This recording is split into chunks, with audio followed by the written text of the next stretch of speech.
Not a problem. I think I needed to do this another time.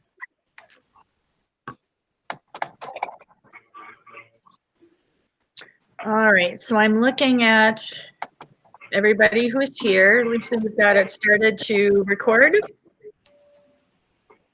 I'll go ahead and I have started the recording, Pam, but it's not official. Now it's recording. great. Thank you. So it is 6:01, and I will call this meeting to order. It is the Monday, July 27th, 2020 School Board Workshop, where we will be discussing our self-evaluation. So I'll call this meeting to order. To take roll call, we do it by roll call vote individually. So Mike Christensen, are you here? I am here. Ms. Holly Tower? Here. Ms. Heidi Jones? Here. Ms. Jeannie Fair? Here. Mr. Jim Bryant? Here. Mr. Arlen Derricks? Here. And Chair is here. All board members are present this evening, and we will go ahead and pause and take a moment to say the Pledge of Allegiance.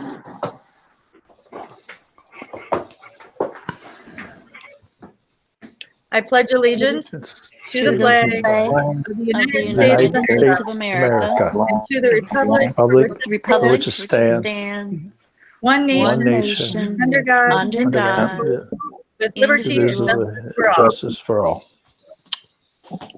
Thank you, everybody.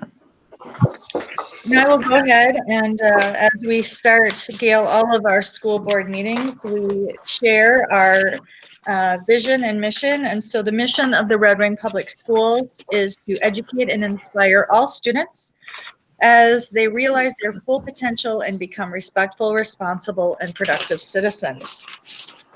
So the agenda for this meeting is solely to engage in a self-evaluation of our school board.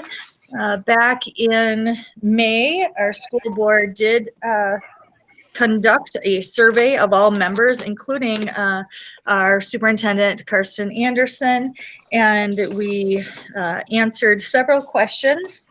The survey was a product of the Minnesota School Board Association. And back in 2017, we also took the same evaluation. And so part of our evening tonight will be talking about how our current scores measure up with what we did in 2017. Both of those statistics have been shared with all of you. Let me just do a quick check-in. Did everybody, I sent out the survey results in an email at about 4 o'clock in your school email. Did everybody get that? Yes. Yes. Arlen, did you get it? Yeah, I got it. I didn't have time to print it like I'd like to, but I got a second computer here, so I'll follow along with that. Yes, me too. And there's, oh, Holly got it. Jim, did you get it? Yep, Mike? I got it. Okay. Janie, did you get it? Yep. Yes, I did. Okay, great. So that is what we're going to be going off of this evening. And really, Gail Gilman from our MSBA is going to be, I will turn this meeting over to her as she's going to be leading our discussion in the findings and recommendations that we will come up with as a board to improve. And just as a reminder, you know, we ask for the superintendent to be evaluated every year, and we also ask for our staff to be evaluated every year. And so I think it's very important that our school boards spend some time talking about how effective we are, because we definitely need to have some time where we spend looking at how well we're doing, where we could improve as a board. Holly, do you have a question? Yeah. Do we show them the results while Gail is talking? Do you mean are they going to be presented up on the screen? I believe so. Yeah. Okay, all right, just want to make sure. Yes. All right, so with that, since everybody has those in their possession, I'm going to mute myself and turn it over to Gail, who will talk about the process and how it came to be, and also our findings and results. So Gail, I'll turn it over to you. Thank you for being here.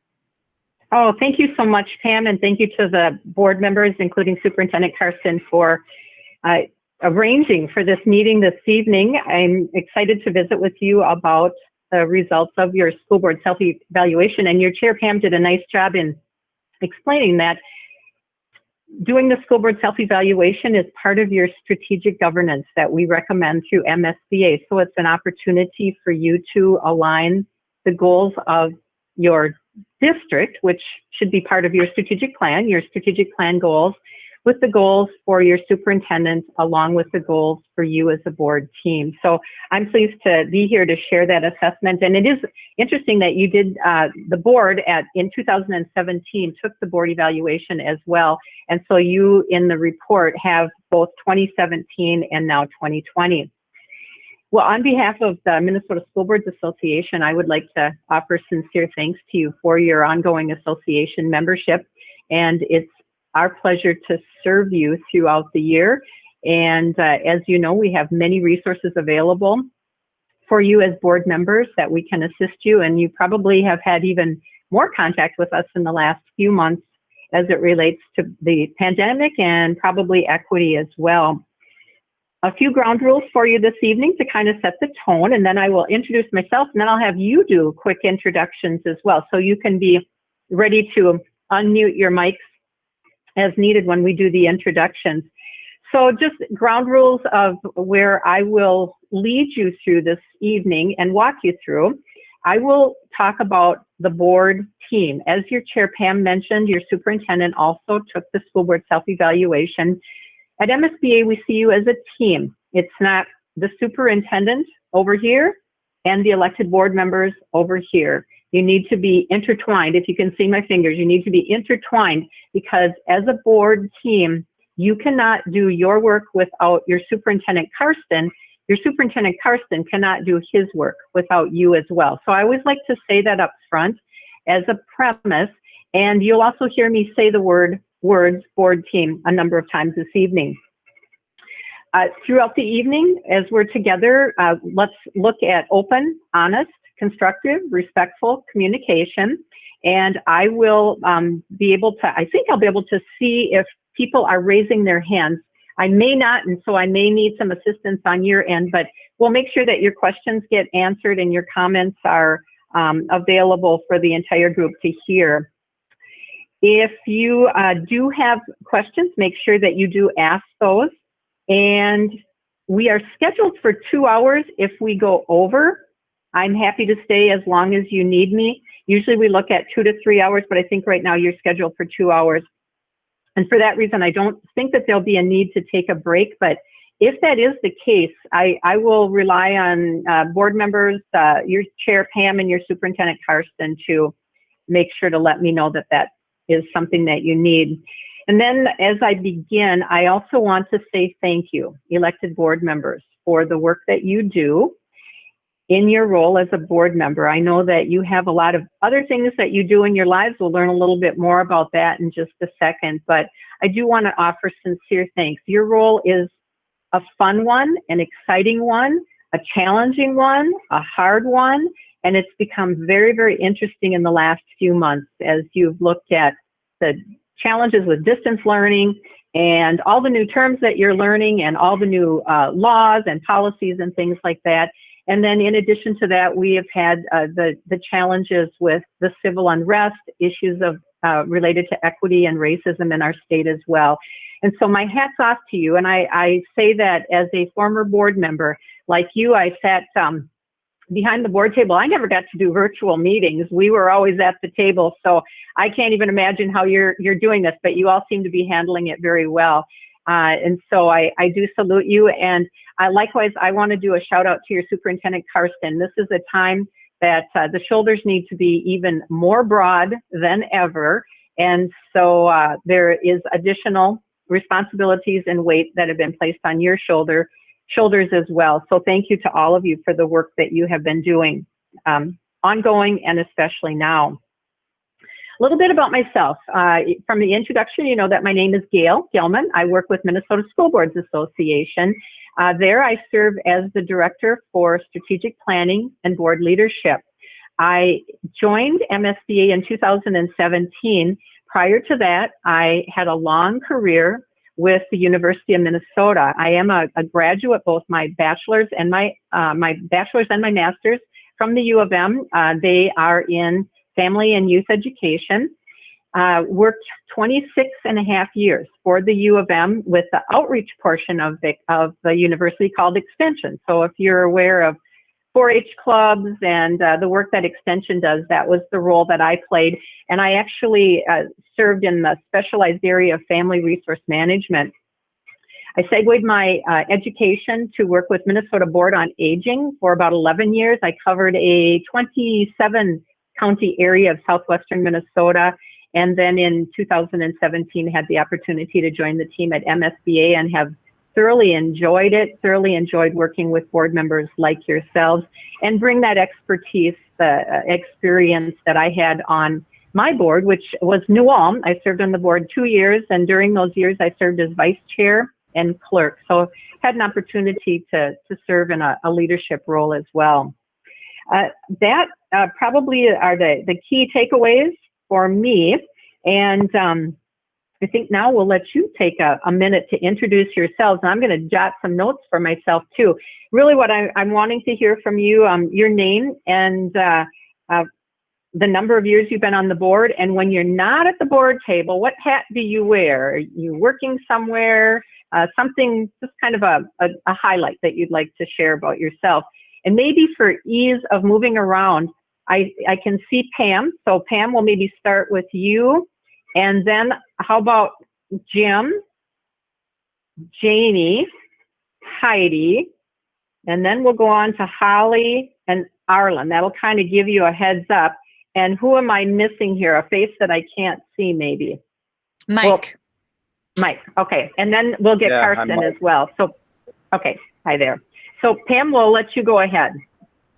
Pam Rowe, this is my 4th year on the board. I've been vice chair last year and chair this year.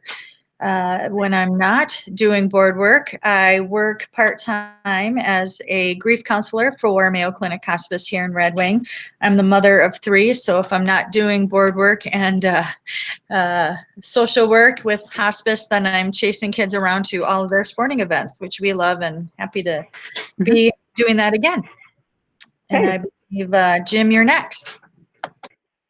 Very good. Thanks, Pam. Jim. Jim Bryant, my 2nd year on the board. Served on many other boards before that.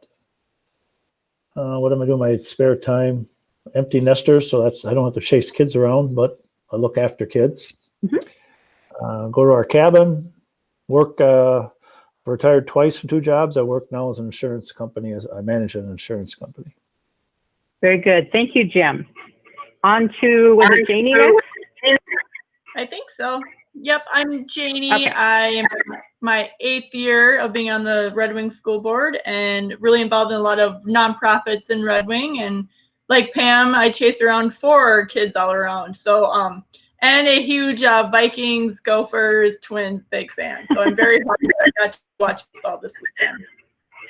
Sky Yuma to you, Janie. How about that? The Gopher fan. Roll the Very boat. good. Heidi. Yes, roll the boat. That's right.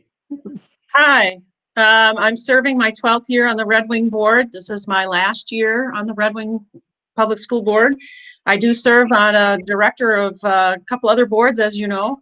I'm an empty nester too, still doing the long distance parenting, some worries about your kids out there in this environment with jobs and health. I love crafting. I do all kinds of different handwork. And I'm also just starting to dip into deep advocacy for some international advocacy for children through Catholic Relief Services. So that's kind of new for me, kind of exploring what's next. Thanks. Very good. And Heidi, thank you for that. And I do want to just do a shout out of thanks to you also for an additional hat that you wear as I'm not sure if everybody, your board members maybe know, but if we've got anyone else who's participating, you do serve on our MSBA Board of Directors. I believe you're the treasurer right now too. And so thank you for your many years of service with our board as well. We certainly appreciate the work that you've done. So thank you for that. Thanks, Gail. And next, I think, are we on to Arlen? Okay, my name's Arlen Derricks. I'm serving currently in my 6th year on the Red Wing School Board. I'm vice chair, currently vice chair. Previously to this, I had 2 different stints as a township supervisor for Hay Creek Township. I'm a lifelong resident of the Red Wing area. I have 3 grandchildren in the Red Wing public school system that I care deeply about, and I'm loyal to my community that's given me so much. Very good. Thank you, Arlen. I think, Mike, are you, Mike or Holly? Who's next? I can go next. Okay, thanks, Holly. Yes. So I'm entering my 25th year in education this year. Most of my years in education have been spent in special education. I have a master's degree from Mankato State in special ed, well, my Master of Science in special ed, and I'm working on my licensure for the next steps. Not so sure what they're going to be. In my spare time, I read about schools. I learn about schools. Apparently, I love learning about schools. And I also just read for fun, and I watch baseball games. Very good. And, very good. Thanks, Holly. And Holly, how many years on the board? Oh, yeah. This is my 2nd year. Okay, 2. Okay, very good. Mike. Hi there, I'm Mike. I've been on the board. This is my 12th year. I will also be going off at the end of this term. We moved to Minnesota 24 years ago or so from Chicago, and we chose Red Wing. We looked up and down the rivers and lakes of Minnesota, and we thought that Red Wing was the nicest town that we found within an hour of the airport or whatever, which we needed. Mm-hmm. And it's been a great community. It's got a great arts culture, and it's a pretty open community. So we've enjoyed it a lot. What we like to do, what I like to do, is traveling and making music, listening to music, and traveling some more and being outside. Very good. Thank you, Mike. And I think last but not least, Karsten. Hello, Gail. I'm Karsten Anderson. This is my 10th year as superintendent in Red Wing and my 30th year as an educator here in Minnesota. I'm originally from Montana. I'm a huge Vikings fan, and I have 4 kids in my life. The oldest just graduated from high school and is going to St. Thomas this fall. Very good. Well, thank you very much for those introductions. And I'm always interested in knowing the other things that you do outside of board work, because you and I know that as board members, we have a crazy busy life in addition to what we do in our volunteer role as board. So it's always fun to hear that. And the other thing I'm always interested in learning too is number of years of service on the board. So as I look at you, as a group, 4 years, 2 years, 8 years, 12 years, 6 years, 2 years, 12 years, and Karsten with 10 years as superintendent. And so that tells me that you have a nice variety on your board as far as length of service. It means that you've got those folks who we call at MSBA seasoned. You've been there for a number of years. You've seen the process kind of in and out and up and down and all around. You've got some kind of mid-termers as well, or mid-timers here with the 4 and the 6 year. So you've had an opportunity to bring new ideas, ask questions, bring those to the board. And you've got 2 people who are relatively new then on the board with Jim and Holly. So again, you've got the new ideas, the new questions, the new dynamics, and it just makes in many cases for a well-rounded board. So hats off to you for that, and within your district as well. And lots of a variety in your background and interest too, which makes for a really good group, I think. So thank you for that. Well, as we continue on then, I mentioned earlier, why do you do the school board self-evaluation? And Pam addressed it too. You do it because it's part of your strategic governance framework with aligning your district goals with your superintendent goals, along with your board team goals. And that is the thing that keeps you as a board team on track. So any of the things that Karsten and Pam are bringing to you as a board for action and discussion should always relate to what those district goals are and tie into that three-legged stool of district goals, superintendent goals, and board goals. And as you make decisions, you'll always be looking at your goals to see how they align with the strategic plan goals, with the district goals. And if they don't, you might be questioning, is this work that we should be doing or items that we should be discussing? With the school board self-evaluation, it is not a pass or fail. It is not graded. We use the term evaluation, and in some ways we could probably say assessment, because it's really a snapshot of where you as a board team were at the day that you took the assessment or the evaluation. There is no right or wrong answer. So as I start to walk you through each of the pages, it doesn't matter how people answered. If they said always, most of the time, some of the time, never, or don't know.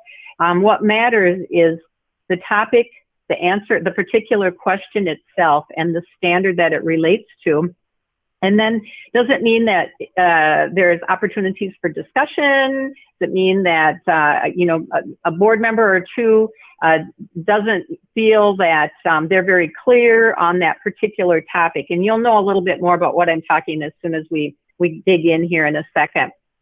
The school board self-evaluation is based on the 5 standards of school board leadership. And for those of you that take our phase 1, which is required, and also our phase 3, the high performing school board, you will have seen these standards. The standards are also posted on our MSBA website. So if you ever need to go back and review them or print off a copy, they are there for you as well. And I'll talk about those 5 standards in just a second. The idea behind you, again, doing the in-service is for an outside facilitator to come in and help process, help answer questions, help keep you on focus, help highlight those things that might rise to the top of goals that you'd like to work on. The other thing is, as you've already learned, the school board self-evaluation is longitudinal.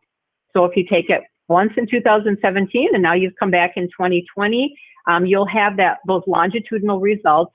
If you take it again next year, you'll get a report that'll say 2017, 2020, and 2021. So you can start watching some movement, some growth, and it will give you an idea of how you are doing as far as working on your goals. When we're finished this evening, I will prepare a summary of the things that seem to rise to the top of topics that you've talked about. Before we leave this evening, I'll actually review real quickly what I heard you say to make sure I'm on track. But I will put a document in writing, and I will be sharing that with your chair, Pam, and your superintendent, Karsten, and then they can share it with the board, because at some point you'll come back, you'll look at those pieces of feedback that I share with you, and then you'll want to talk about what are the 1, 2, or 3 things that we'd really like to work on.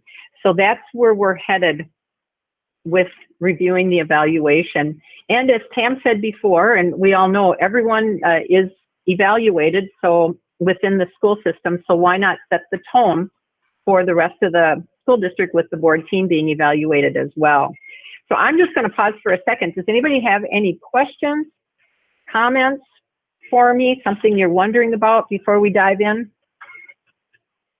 Are we okay? Okay. Very good. Well, then we'll take a look at the school board self-evaluation report.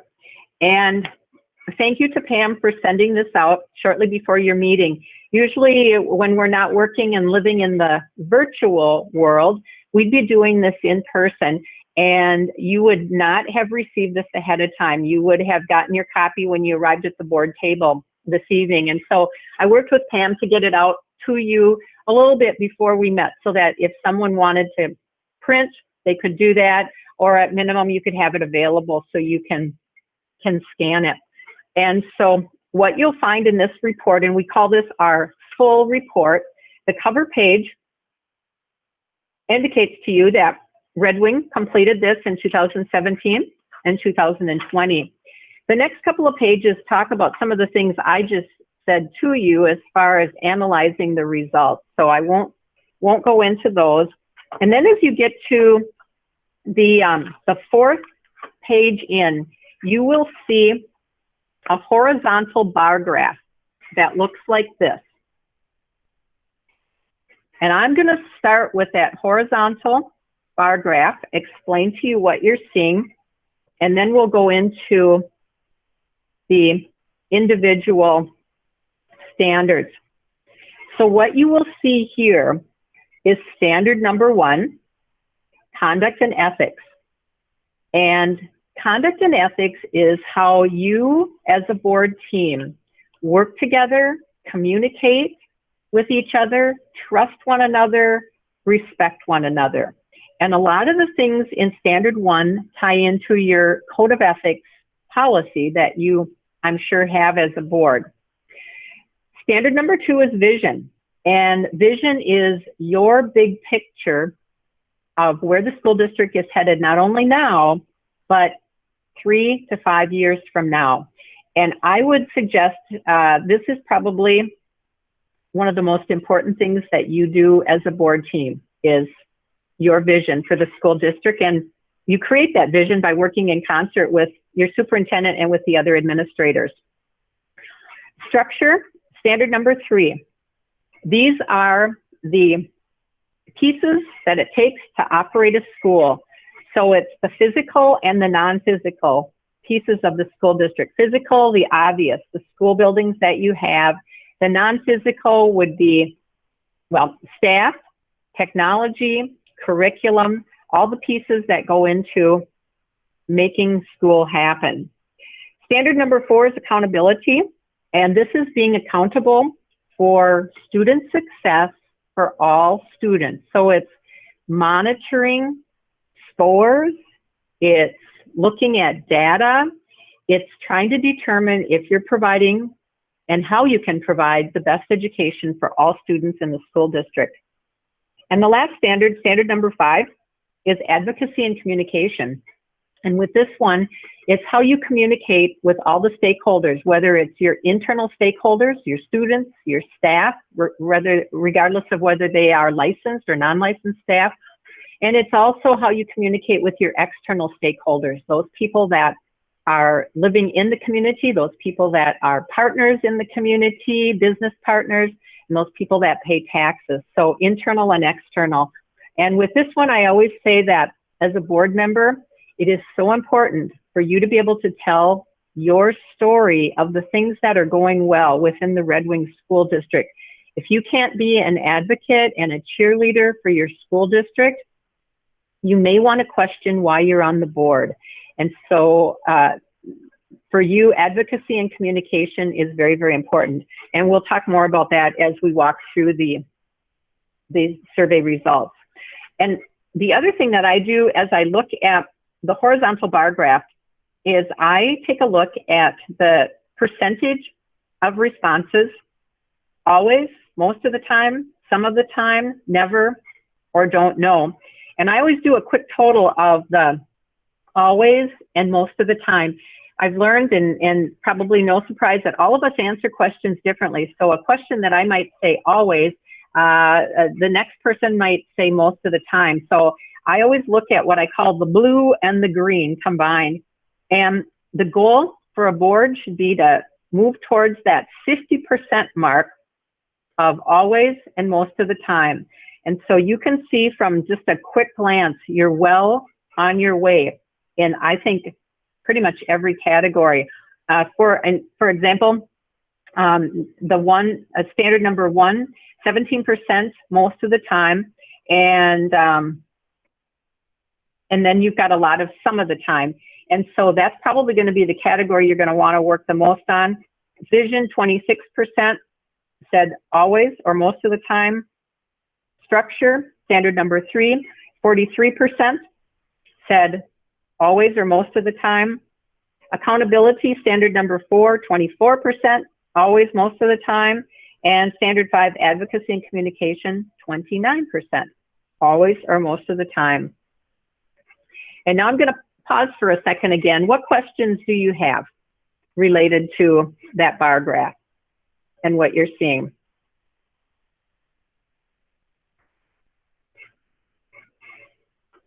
Anything? Well, I'm disappointed that we haven't improved since our 2017 survey. It was kind of hard looking at these numbers. Okay, and was that Pam? No, that's Heidi. Or who? Heidi. Okay, I'm sorry. Okay. One thing that I noted, so an observation that you were looking for more improvement since the last time. Now you would have had a different set of board members doing the 2017, correct? Yes, that's correct. Yes. Okay. And so as I think about that, it would not be unusual when you add new board members that they will not have, especially you've got 2 board members who are in their 2nd year. And so really they have not had an opportunity to go through this, what we call the cycle, the 3-year cycle, usually 3 or 4 years. By the time you've completed your 3rd year, a new board member has probably seen about everything. You've had a chance to do negotiations, you've had a chance to review policies, a chance to review curriculum and things like that. So I actually found your results to be positive in that respect, given the fact that you do have new board members, because many times the numbers will drop significantly just because of that, not because it's negative, but their responses might be never or don't know. But with that, other comments that folks might have as far as these results?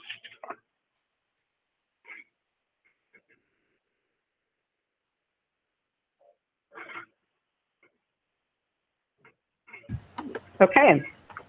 Well, then I am going to. This is Mike. I guess we need to get into it. So, yeah. That's what I'm saying. We should get into it because. Yes. Yeah. Okay. I'm not impressed with what we got here either. Okay. Go ahead. Sounds good. Thanks, Mike. So we are going to move forward here and start digging in. So I will talk you through the first few pages, and then you'll start to get the flavor of what you're looking at here. And also, as I'm doing that, I am going to pop a light on in my house here because it is a little bit, looks like it's a little bit dark and hard to see me. But what you're going to see on this first page is at the top, Standard 1, Conduct and Ethics. Underneath that, the benchmark of success. And the benchmarks are all part of those 5 standards of board leadership. And so benchmark A is conducting board and district business in a fair and respectful and responsible manner. And so the question that tied into that on that evaluation, it was 3 and 4. Do you base your decisions on what's best for student success? And are you committed to a clear and shared purpose? And so with these 2 questions, on question number 3, you had 3 people who said most of the time, basing your decisions on what's best for student success. And on question 4, you had 2 people that said most of the time, and then pretty much the rest were some of the time. And what I would suggest to you as a board team, that you want to talk about how you can move those responses to always and most of the time. So what is it that's keeping you from making the best decisions for student success right now? And what is it that's keeping you from committing to a clear and shared purpose? And if anyone wants to comment, we can talk about those right now. Gail, this is Pam. Is there a way, I'm getting questions about, is there a way you can share your screen or the results? People are wanting to see what you're looking off of. Let's see. I can pull it up and see if I can share my screen with you. So bear with me for a second. It shouldn't take me too long to pop it up. The other option is, Lisa, I could forward this on to you, and could you could also present, I believe.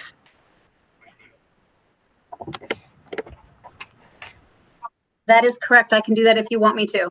So there's a backup there, Gail, if you would like Lisa to do that for you. Okay. Okay, that would be fine too.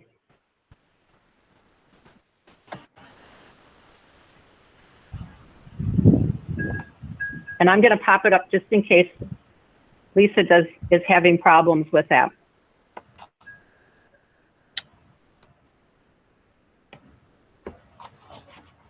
Okay. So Lisa, you let me know if you're having problems, and if you are, then I will do a share screen. Okay. Can you see it now, Gail? Let me go back to, yeah, perfect. Thank you very much. All right. Working up. What page are you on, Gail? So we just finished this page that you're scrolling through right now. That's the horizontal bar graph. And then now we are on this page number 5. Thank you for that. Okay. So the question is, with both 3 and 4, what would it take for the board to move those to always and most of the time? Or why is it that you didn't answer always or most of the time for these 2 questions? Is there a barrier there for you? A challenge?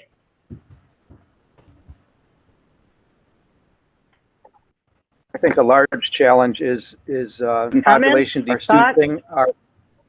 Oh, this is Mike. Yes. I think a lot, we would like to make our decisions based on what's best for students, but our funding is so dicey. And I think that's been a challenge where we've been cutting the budget for so many years, and we never seem to be able to get ahead of it. And so we're so often reacting to what's happening rather than being able to go out and we've tried to implement plans, but they invariably become derailed. Okay.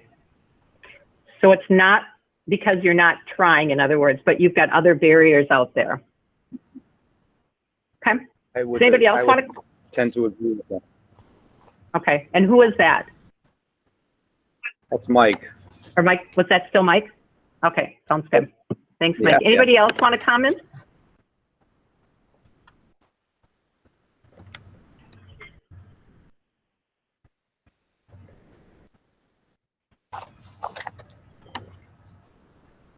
And as far as committing to a clear and shared purpose, I'm not sure that everybody shares the same goals on this board. So. Okay.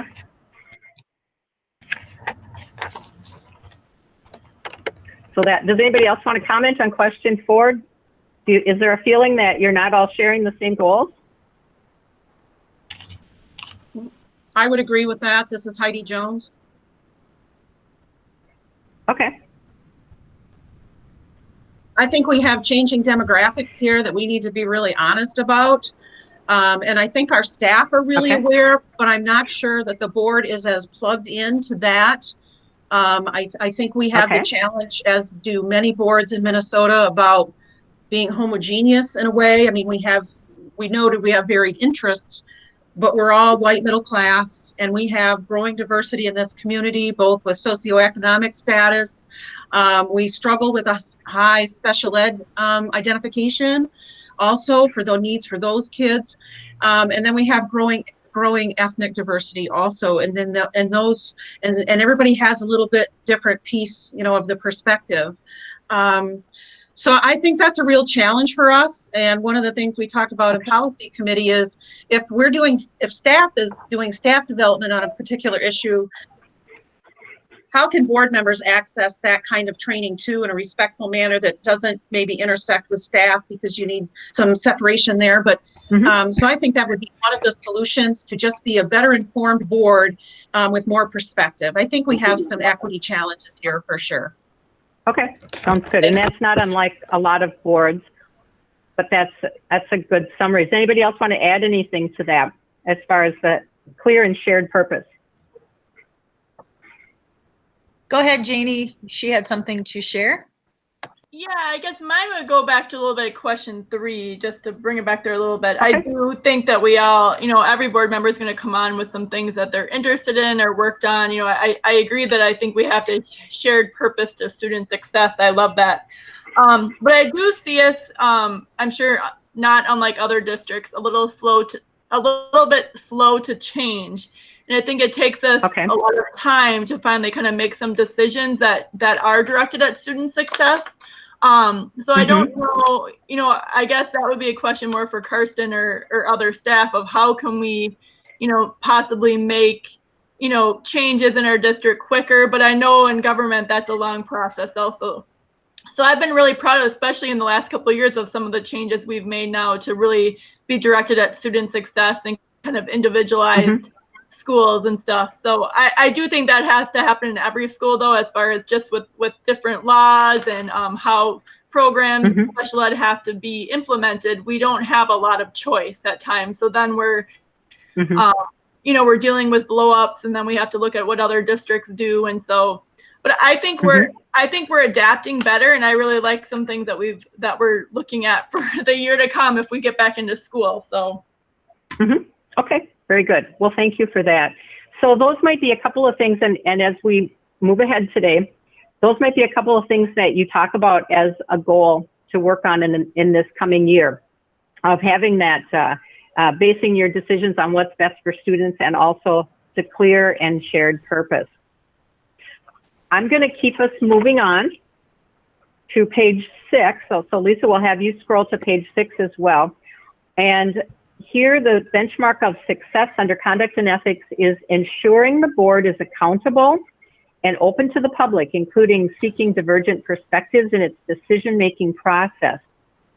And so the questions here, 5, providing information to the public that supports your board discussions and decisions. And it looks like you're doing that some of the time, but not all the time. So I'm not sure if anybody, I will just go through them, and then you can go back, and if you want to make comments, you can. Following, number 6, question 6, following a defined process for gathering input prior to making critical decisions. Here, there are 3 people that say never. So that to me says that it's a talking point that we should address. I'm going to keep going on for just a second. Question 7, carrying out an annual assessment, is exactly what you're doing this evening. So if you were to take this again in another year, you, I'm guessing, would all say always. And question 8, setting goals for your own improvement. Again, based on the work that we'll do tonight, you will set some goals for improvement. And so another year, if you take this assessment, you'll be able to say, yes, we do that always. So those, I think, can be givens. You as a board team will need to decide if you want to continue doing those. But let's talk about question 6 for a minute. Following a defined process for gathering input prior to making critical decisions. So does anybody want to say more about that? Is there not a process? Is the process not clear?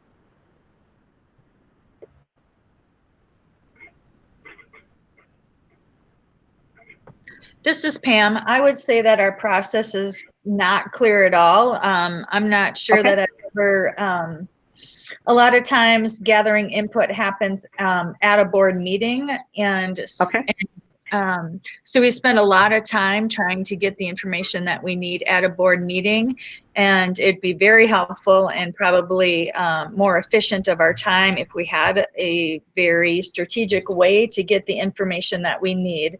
I did recently put off a pretty big decision for 2 weeks so that we would all have time to get more information to make an informed decision. And so I think that this would be an area that we really should be working on and coming up with a succinct way that we can all gather the information. I do know that if, our superintendent is available and, is happy to take any of our calls anytime, as am I. And Superintendent Anderson and I meet on a regular basis.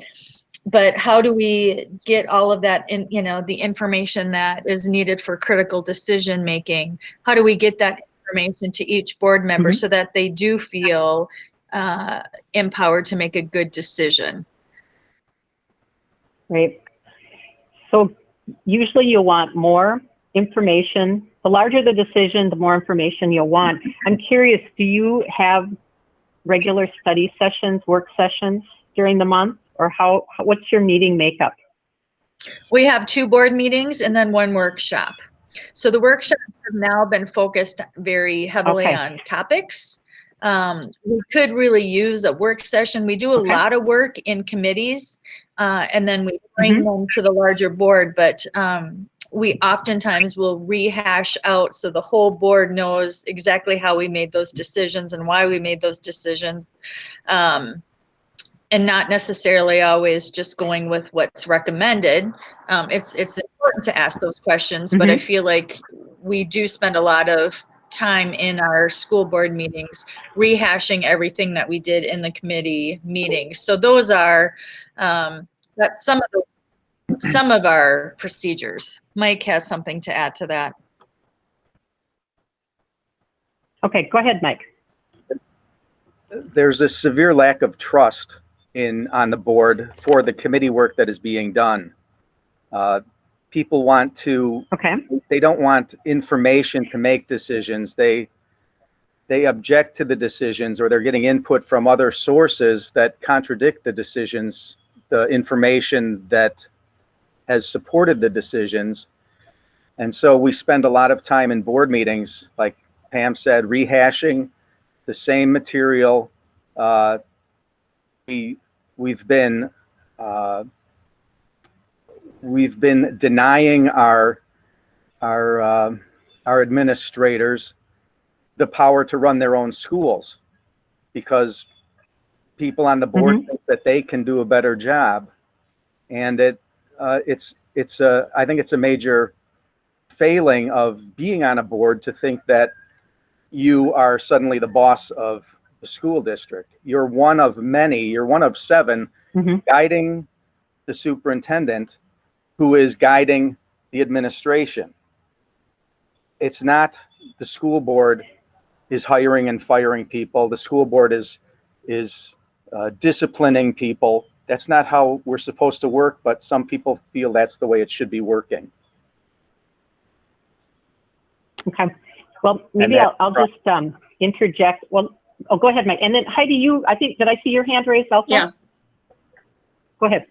Oh, I was just going to agree with Mike. I think we're questioning the information we have in front of us. I'm not saying we're perfect, but I think we do a pretty good job of hustling up way more information and data, better or more data-driven decision-making framework. I just think people really chafe about that, and I'm not sure why. And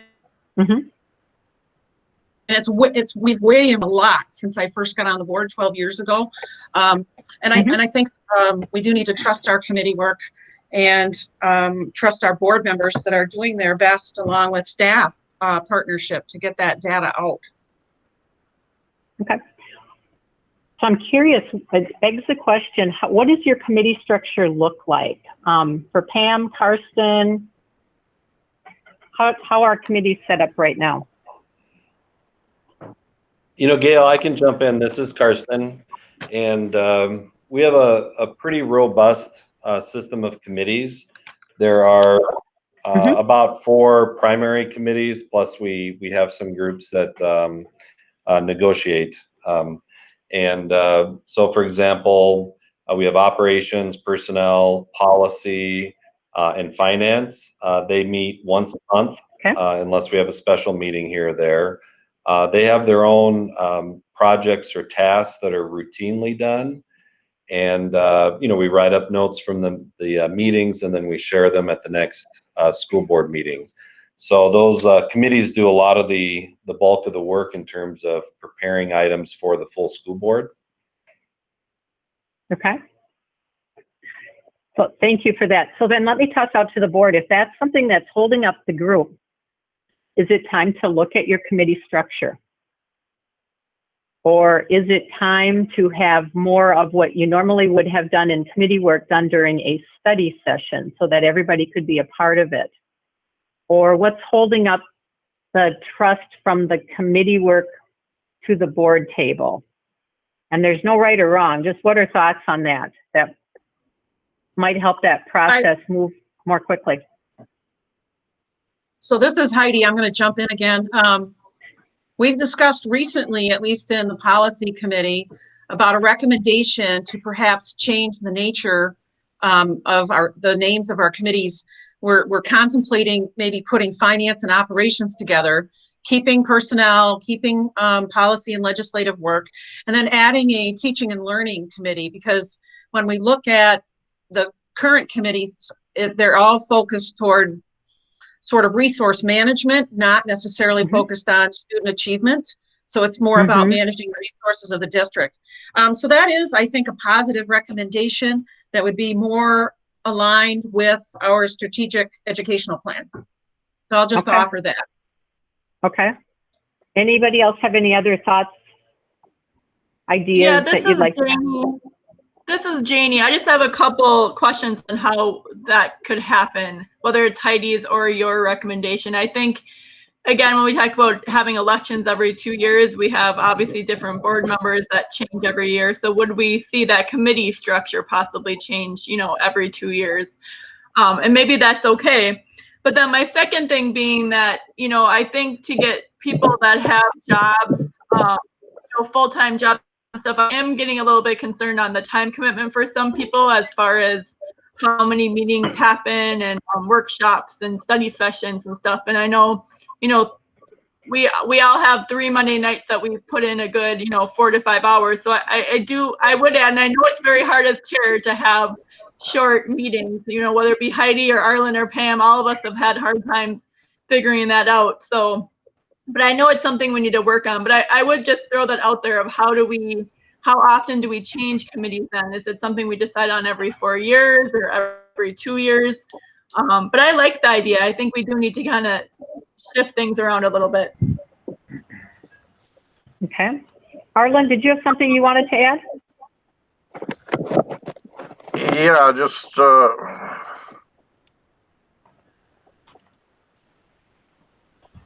I didn't want to make sure I got unmuted here. I'm trying to grasp here the timing of this survey, and as far as the critical decisions and stuff, I'm wondering if we have some board members felt they should have had more involvement in the decisions for distance learning that had to be done in such a quick time. I do think on following the procedures, there's been some question in regards to hiring procedures, if we're following the policies. And also, at that time, we were going through a situation, and I think there was some questions whether evaluations of our employees was being conducted in the way they should be, or should there be a change in those evaluations? So I'm looking at those results, and that's what I see in there. Is some of those things in there involved in it, and I don't even honestly know how I answered that one, so I couldn't say which end of that. Okay. But I think it's something that might be contributing to that. It's the timing of the year with COVID and not being able to do stuff we'd like to do too. Okay. Thank you for that. And you could be right. With distance learning, things had to move real quickly, and sometimes, and we've talked about that in a number of webinars that MSBA sponsored too, to be gentle on one another, because sometimes the decision just simply had to be made on spur of the moment. Pam, did you have something that you wanted to comment on? Yes, I think part of what this board also gets a little bit caught up in is when we look at that word gathering input to make critical decisions. I think this board may not really have a very clear grasp or idea of our job description, because what constitutes a critical decision for a board and what constitutes a critical decision for the administrative team in the school district, and where do those overlap, and where do those have a definitive line. And I think some folks on the board feel that they should be part of decisions way before they even come to the board. And so I'm not sure that we have a very clear definition of what our roles are on this board. Okay. Anybody else want to weigh in? And then I will make a couple of comments for you. Anybody else? A couple of observations based on what I've heard. You as board members are spending an awful lot of time in board meetings in general. If you're on a lot of committees, and if you're meeting 3 times a month, and if your meetings are 2, 3, 4 hours, it might be an indication that the roles aren't being followed. And just as we think about the board governance model, remember that for you as board members, your role, your responsibility, your elected responsibility is to govern based on the decisions that are and the information that's provided to you. So governance, and when we think about that, the key things, the key elements that you're responsible for, make sure that you have a superintendent hired in place. Next, make sure that you have an up-to-date strategic plan and you're making your decisions based on the strategic plan. Make sure that you have a budget in place. So those are kind of the 3 key things. And then as you think about that board governance model, with the board governs, the superintendent manages, and that's why you've got this partnership with your board team. You hire a superintendent then who you can say, these are the goals of our strategic plan, here is the budget, and your superintendent is trained to manage and to run the schools, the operations, the personnel, and really the finances. You set the budget, and the superintendent and administrative team work in concert with that. And one thing I forgot to say in there is your policies. So you've got your superintendent, you've got your strat plan, you've got your budget, and you've got your policies as a board. And then you hand that over to the superintendent to lead the school district and work with the administrative team. So you may want to consider really looking at the committee work that you're doing, or if that seems to be a struggle, you might want to consider doing more of the committee work as an entire board, so everybody's a part of it. And I don't know the answer for you, but I'll just toss that out as food for thought. And we don't have to make, when we aren't going to make it, we will not make a decision this evening, but I want you to think about that. And I want you to think about the roles. I heard a couple other things. Now, I'm not sure what's involved in operations, but to me, that would seem like operations is something that your superintendent would handle, the operations. And when there's a big decision to make with operations, like a big change in technology, major decision with Chromebooks, those kinds of things would come back to the board. As far as personnel, again, I'm not sure what work you as a board team are doing, but with personnel, the only person that you as an elected board are responsible for is your superintendent, Karsten. You're responsible to have a superintendent in place. You are responsible to make sure that he has goals set annually and that you conduct an annual evaluation. And any other hiring, recruiting, Evaluating is the responsibility of the superintendent and the administrative team. And in fact, with board members being a part of a hiring process, it can be a conflict of interest because when you're doing board work, all hiring needs to be subject to the open meeting law. And so I'm just going to stop there. Any comments, feedback, thoughts on that?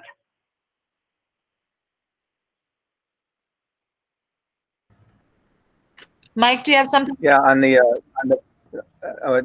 just quickly, I think that we've done a good job on the 3 fundamentals that we're involved in. We've done very well. The operations committee, we have a hockey rink, so people like to get involved in that and figure out what to do with it. But and I haven't been on the operations committee, I don't think so. But generally, the fundamental finance, the 3, we generally get those down okay. Personnel is kind of interesting to be able to know what is going on, to have some board members know what is going on in the district and what we're thinking about, to help digest what's going on.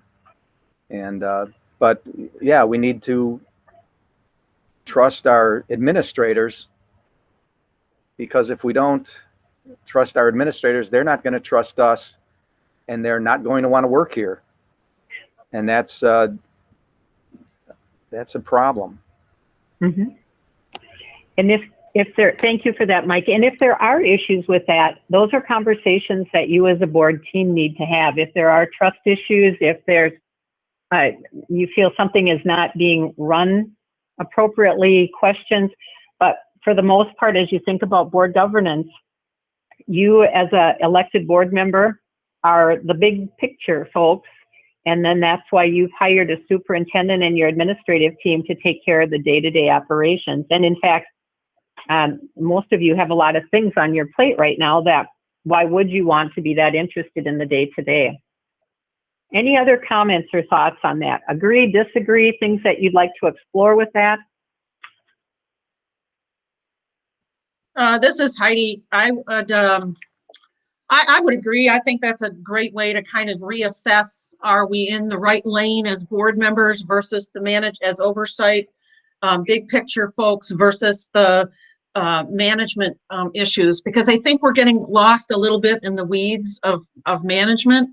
And I think especially in this pandemic climate, where we have to focus on some big picture things about how do we move forward as a district? How do we come together and give the community confidence that we're working hard on this, we're putting students first, we're coming up with some creative, innovative ideas.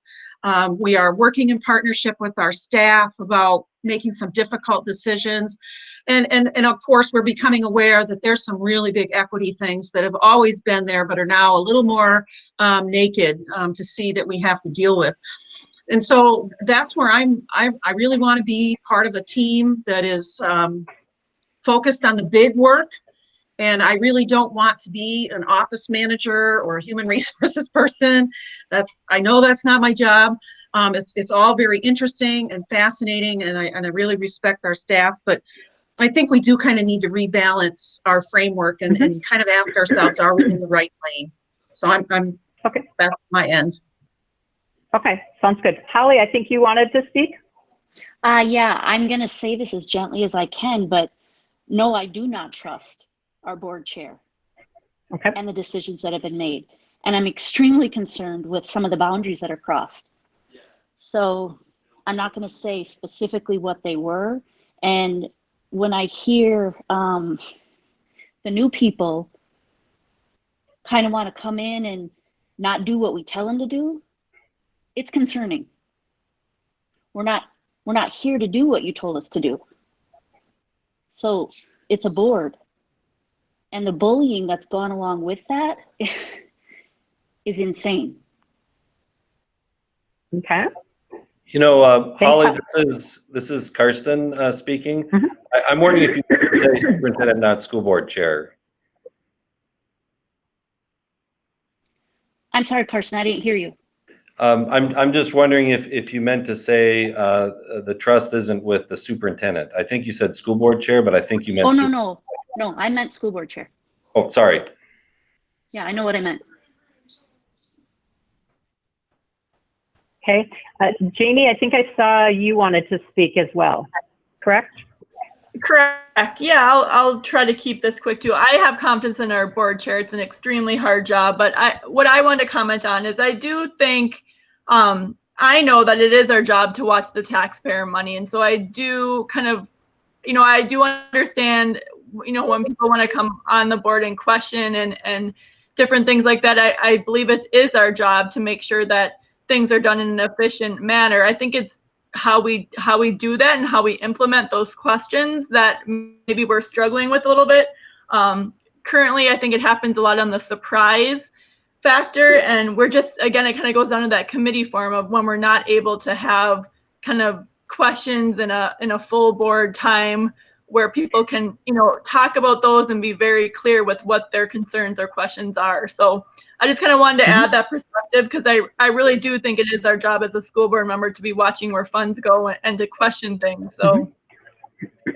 Yes, and don't get me wrong with any of the comments I made. I do think you have every right to question, and it shouldn't be just a totally top down. But thank you for that. And let's see, Jim, did you have comments? Sure. Thank you. Just sitting here taking it all in, and on the committees, I've come from other boards and stuff, and I guess I kind of thought, and if I'm incorrect here, I'll be happy to be corrected. But I guess I thought Lisa was going to come in and start taking minutes, and I've asked for this before, is take more minutes of committee meetings so we can minimize time discussing things, because all of a sudden we just get a snapshot of a committee, whether I'm on it or not on it, may not answer the questions that have come up with. Communication is a big thing too, and I have some board members that communicate with me, and some that don't. So it's not that I haven't tried. It's just when you firstly come on, I had a number of them reach out to me, and some have never reached out. So coming on is you come on for a couple of reasons. Janie's right. Money is an issue. Contrary to what I think you talk about, we had 20-some thousand people vote. They're voting for you to help govern the school. But you bring something up and you get shot down, and it's frustrating. And I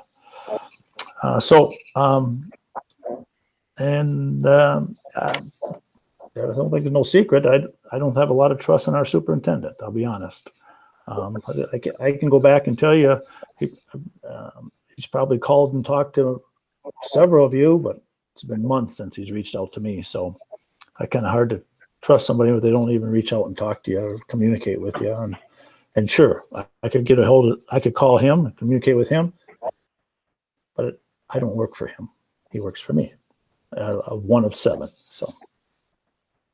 Okay, thanks, Jim. Question for Karsten: do you have regular meetings with board members? So you can obviously do the one-on-one, and I'm sure you and Pam are having regular meetings because you're setting up the agenda, but do you have a plan in place where you meet maybe on a quarterly basis, like 2 board members, and so by the time you get to the end of the year, you've at least had 2 face-to-face, or how do you handle that? Yeah, currently Pam and Arlen as the chair and the vice chair, and I meet on usually a weekly basis to go over particular issues and set the school board agenda. I have not met regularly one-on-one with school board members. I will tell you though that, well, first I'm willing to do it, but I think it's kind of a double-edged sword because when board members do talk to me or ask questions like via email and I share information, then I think there is understandably a feeling that person or those people have more information than the others. And so what I would really like to see in regard to this is just a communications protocol. I'll follow whatever protocol is suggested because I think the people talking to me are well-intentioned. They're smart, good people who care about the kids in the school. But if I share information with just one, then I think understandably others feel like somebody else has information. So if we can just figure that out, I think that'd be a big win for all of us. Okay. And sometimes it's not necessarily with the sharing information. It might be the one-on-one, just to get an idea of what questions they might have, what ideas they might have. But okay, very good. Thank you for that. So I'm just going to, as I'm looking at the notes that I've written here, I'm seeing some themes about trust, some pointed themes about trust. You need to figure those out. We can talk about those. We can brainstorm how that's going to happen. It feels like there are some communication issues, and it might be that you want to consider streamlining those committees somehow. It seems like you might want to do the committee work at work sessions or study sessions, so everybody's brought along.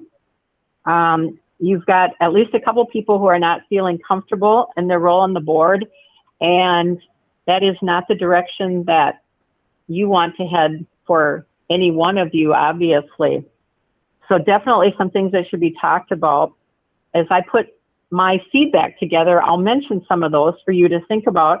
And it may be that you set up a time where everybody does have a one-on-one with superintendent. Another thought is everybody has a one-on-one with board chair. That's not a violation of the open meeting law. You can talk about, again, ideas, clarification. It'd be no different than if you had a mentor for your newly elected board members where you are answering questions. But it does seem like there are some things that aren't working right now as far as this process for gathering information. With that, unless anybody has comments, I think I'm going to move on. Does that sound okay? All right. Let's go to page 7 we're still under conduct and ethics, respecting, advocating, mutual understanding of roles and responsibilities of board members and superintendent. And actually, we've maybe addressed this a little bit too. Question 9 talks about delegating authority to the superintendent, and we mentioned that, and then there's some feedback that there's maybe not the trust. So what is it going to take to gain that trust? And then question 10 talks about honoring the roles and responsibilities of the superintendent, and then question 11, using written protocols for interactions. So what is it going to take to build trust with superintendent and with board members, and to honor the roles and responsibilities? Any comments, any feedback from anybody?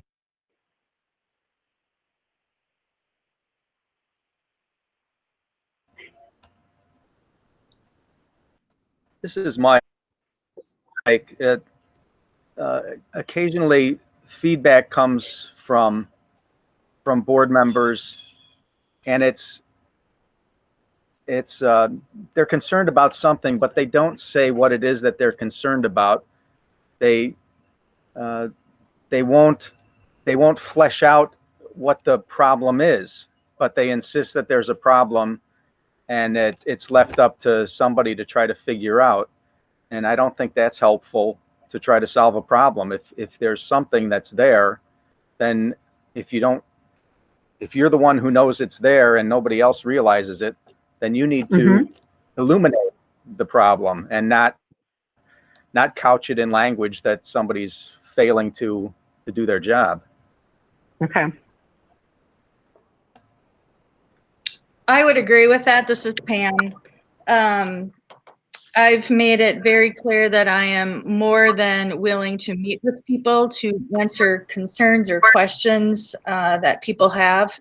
And then truthfully, Holly, I'm not really sure I have any idea what you're talking about.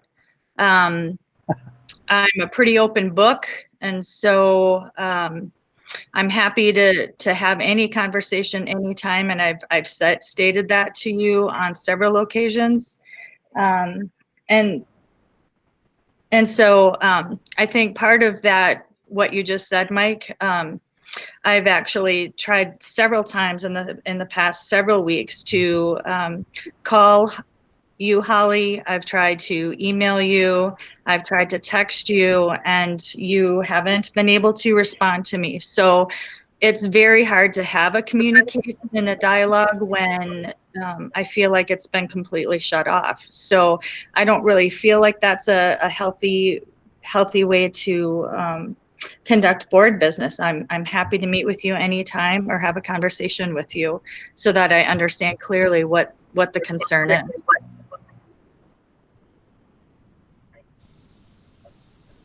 Holly, did you want to weigh in on that? Looked like Yeah, you. I didn't know if you wanted me to at this time or. Go ahead. Actually, I have responded to you, Pam. And I've said what I needed to say, and I've said what I needed to say before. You don't want to be accountable to it. Okay, there's nothing left to talk about. I don't trust the words that you say to me are going to be what's actually going to happen. That's been my experience with you. That's how the board chair position that you've taken on has been happening for me. So you can say you're oblivious to all of this. I don't agree, but I don't think here's where we want to hash it out. And that I'm happy to meet with you anytime.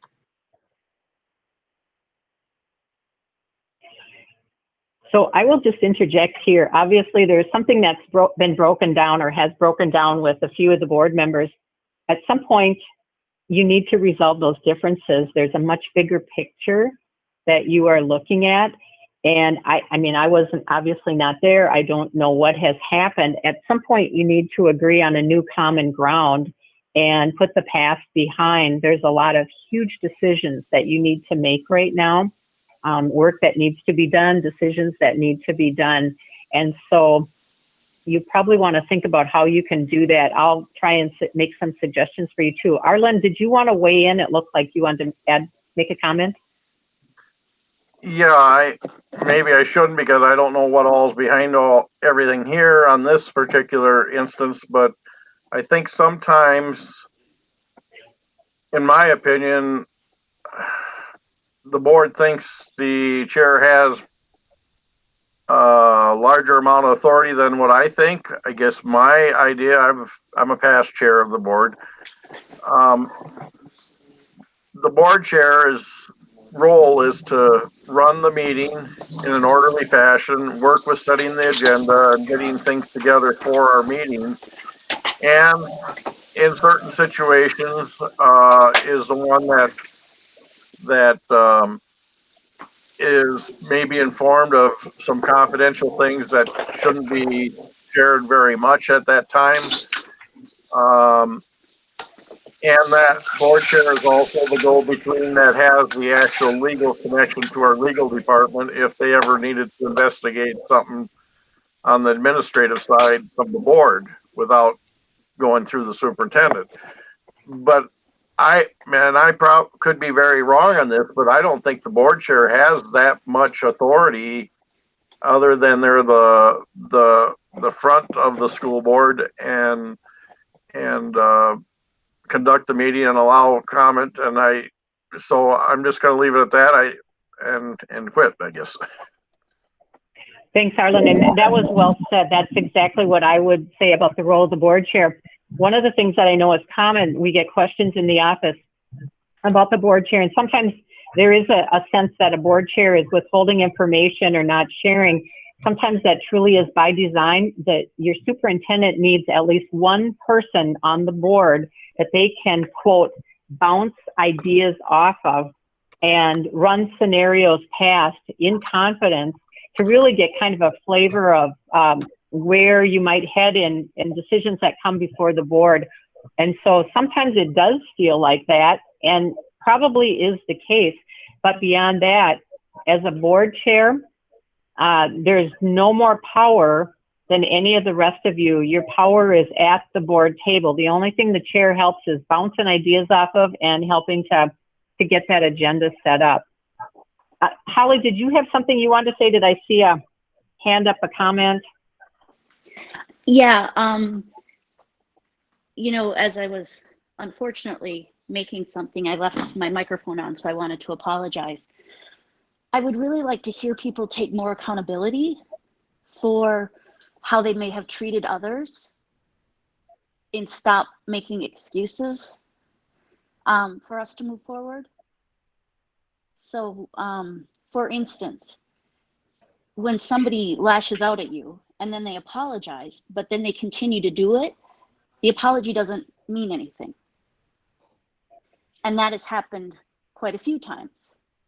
So, I don't necessarily know where to go with that, because as a board person, you should be able to say what you need to say without somebody interjecting and saying, no, that's not what the superintendent meant. I just find that really odd. Mm-hmm. So I guess I'd like to see people take more accountability for how they've treated others and how people have maybe not responded as kindly as, they expect them to, because they're new or because they don't agree with them. Mm-hmm. But I think, go ahead. Oh, I was going to say, I was on the board more than 6 months, and I was sworn at by a board member in a very egregious manner. Not one person stopped him until about the 5th swear word. And then another board member gently said, watch your language. So, Okay, thank it does leave a mark. Great. Well, thank you for that. And if those are the kinds of things that are happening, it's very unfortunate. And I'm sorry that you've had those experiences. A lot of that would tie back to your code of ethics and how you treat one another. And so that might be something that you as a board want to review. I'm hearing a theme maybe from you and Jim, and you two can correct me if I'm wrong too. As board members, new board members, it sounds like you've come with a lot of questions, which is not unusual for new board members to have. As a new board member myself, I'm a very inquisitive person, and I probably wore people out with the questions I had. And yet once I had the questions answered, I was ready to move on and be a productive board member. So I'm not going to second guess what has happened with this group, but if that was the case, as board members come on, they are going to have a lot of questions. They're going to have a lot of new ideas, a lot of thoughts. And sometimes it means that in those stages of board development, you were a clicking board team and everything worked just really, really well and went really, really smooth. And when you've got a new person or two, which is something that I think you're going to have again with the next election, because I heard a couple of you say you're not running again. And so you need to be mindful of that too, that sometimes it means we're not going to click like this. We're going to slow down and we're going to back up a little bit. And we're going to need to take some time to help bring the 2 new board members or the 3 new board members or whatever it is up to speed. And many times it's just a matter of answering questions. It's a matter of mentoring. It's a matter of orientation and things like that. Okay, so obviously there are some challenges here where code of ethics and interactions need to be addressed.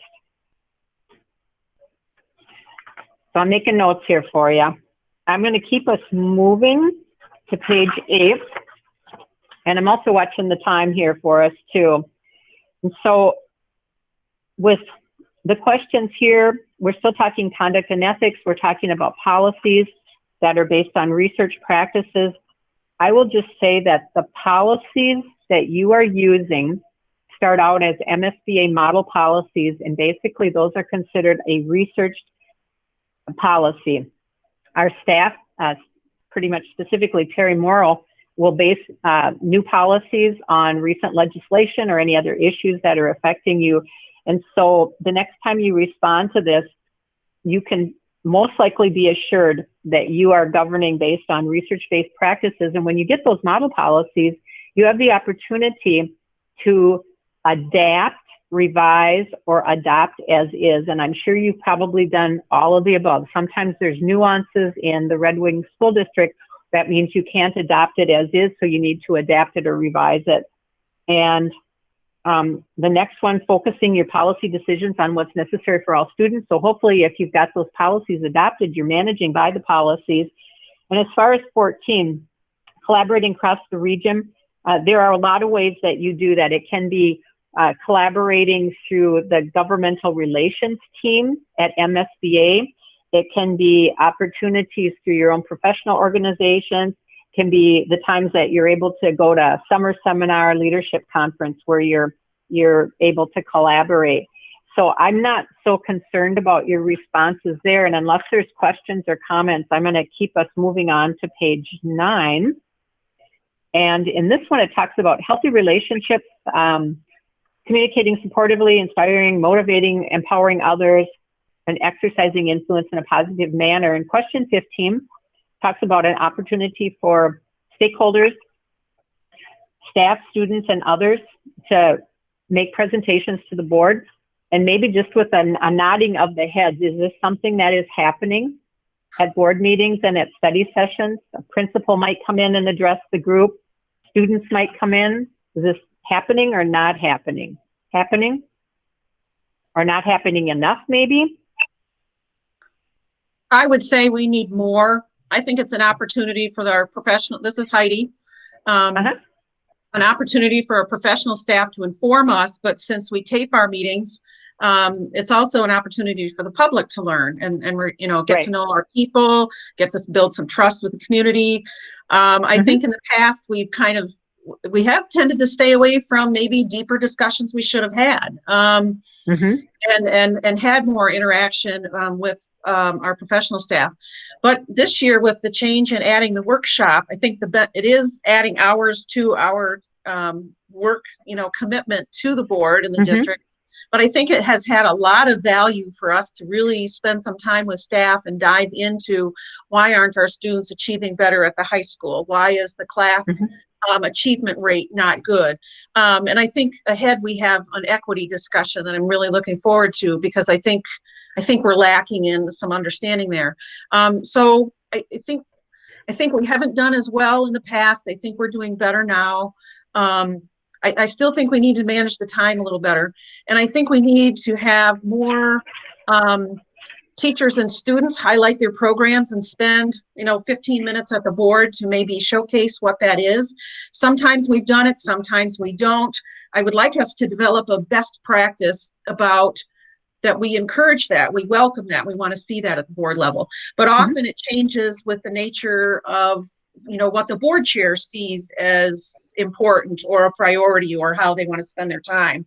So I do struggle with every board chair needs to kind of personalize, but then sometimes we lose some good things that I think we should commit to, regardless of who the board chair is, because I think some good things go away and then it's hard to recapture it. And I would like us to be more on an even keel about, hey, these are some good things, let's keep it going. Okay. So that's my initial comment. Okay, thank you for that. And yes, I think having the stakeholders presenting is so important. When we think about that 5th standard of advocacy and communication, that's the way that you communicate your message. You've got people watching, you've given people the experience to present to the board. And it's also those things that you can talk about and brag about, so to speak, when you're out in the community. So I used to talk about the 5th grade art students that came in at our last board meeting, and this is what they shared, or the curriculum director who's got new ideas or a transition that we're making with curriculum. So I do think that's important. Gail, Question 17. Oh, go ahead. Could I just add a comment about that? I think that has to be a full buy-in from the full district as far as principals, teachers, and staff, because I know it takes time for them to be able to come in and do that also. I think, again, you have to have people willing to come in and willing to organize that, in addition to the board being open to it. So I guess I would just add that it has to be a full district commitment to having that be something we all commit to highlighting. Sounds good. I think that would be a great goal. I think that's the time that you get to highlight, showcase, and interact with your internal stakeholders. Very good. Question 17 is treating all individuals, including fellow board members, staff, students, and community with respect. We've had number of conversations about respect this evening. My guess is that this respect probably ties into the board members, or does somebody want to correct me? Do you think it's respect with staff, students, and community as well?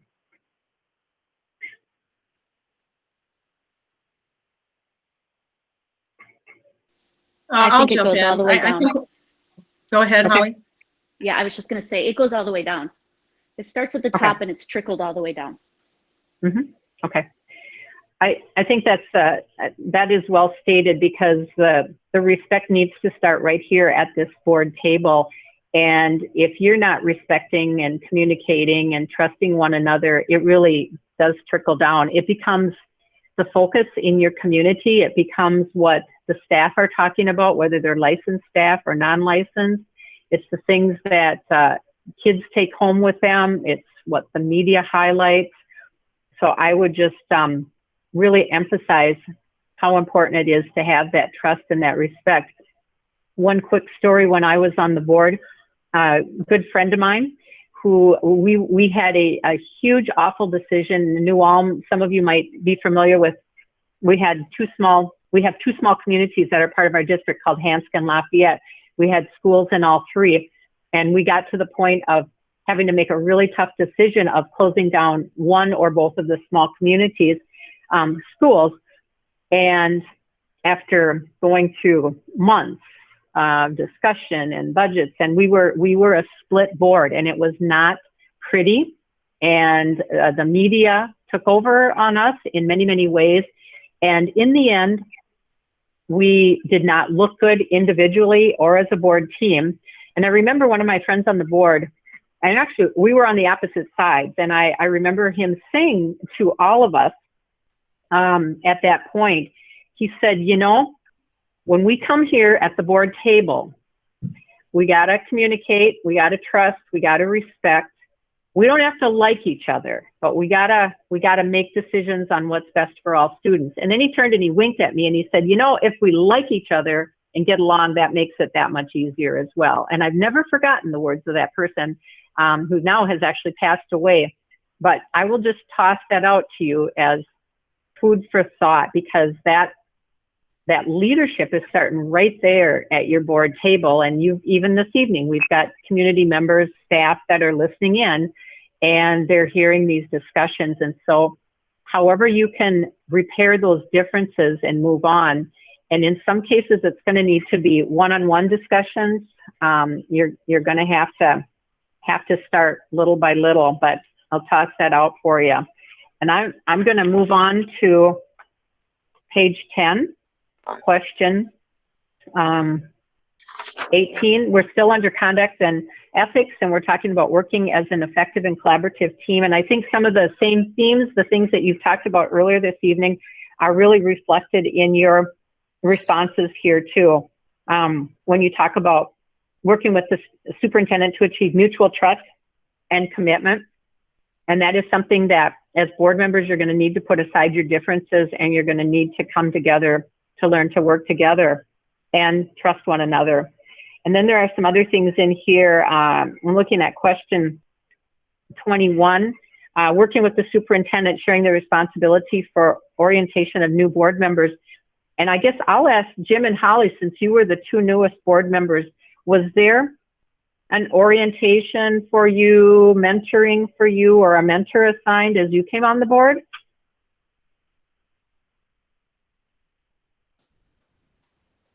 I'll speak. I don't recall a mentoring program. I had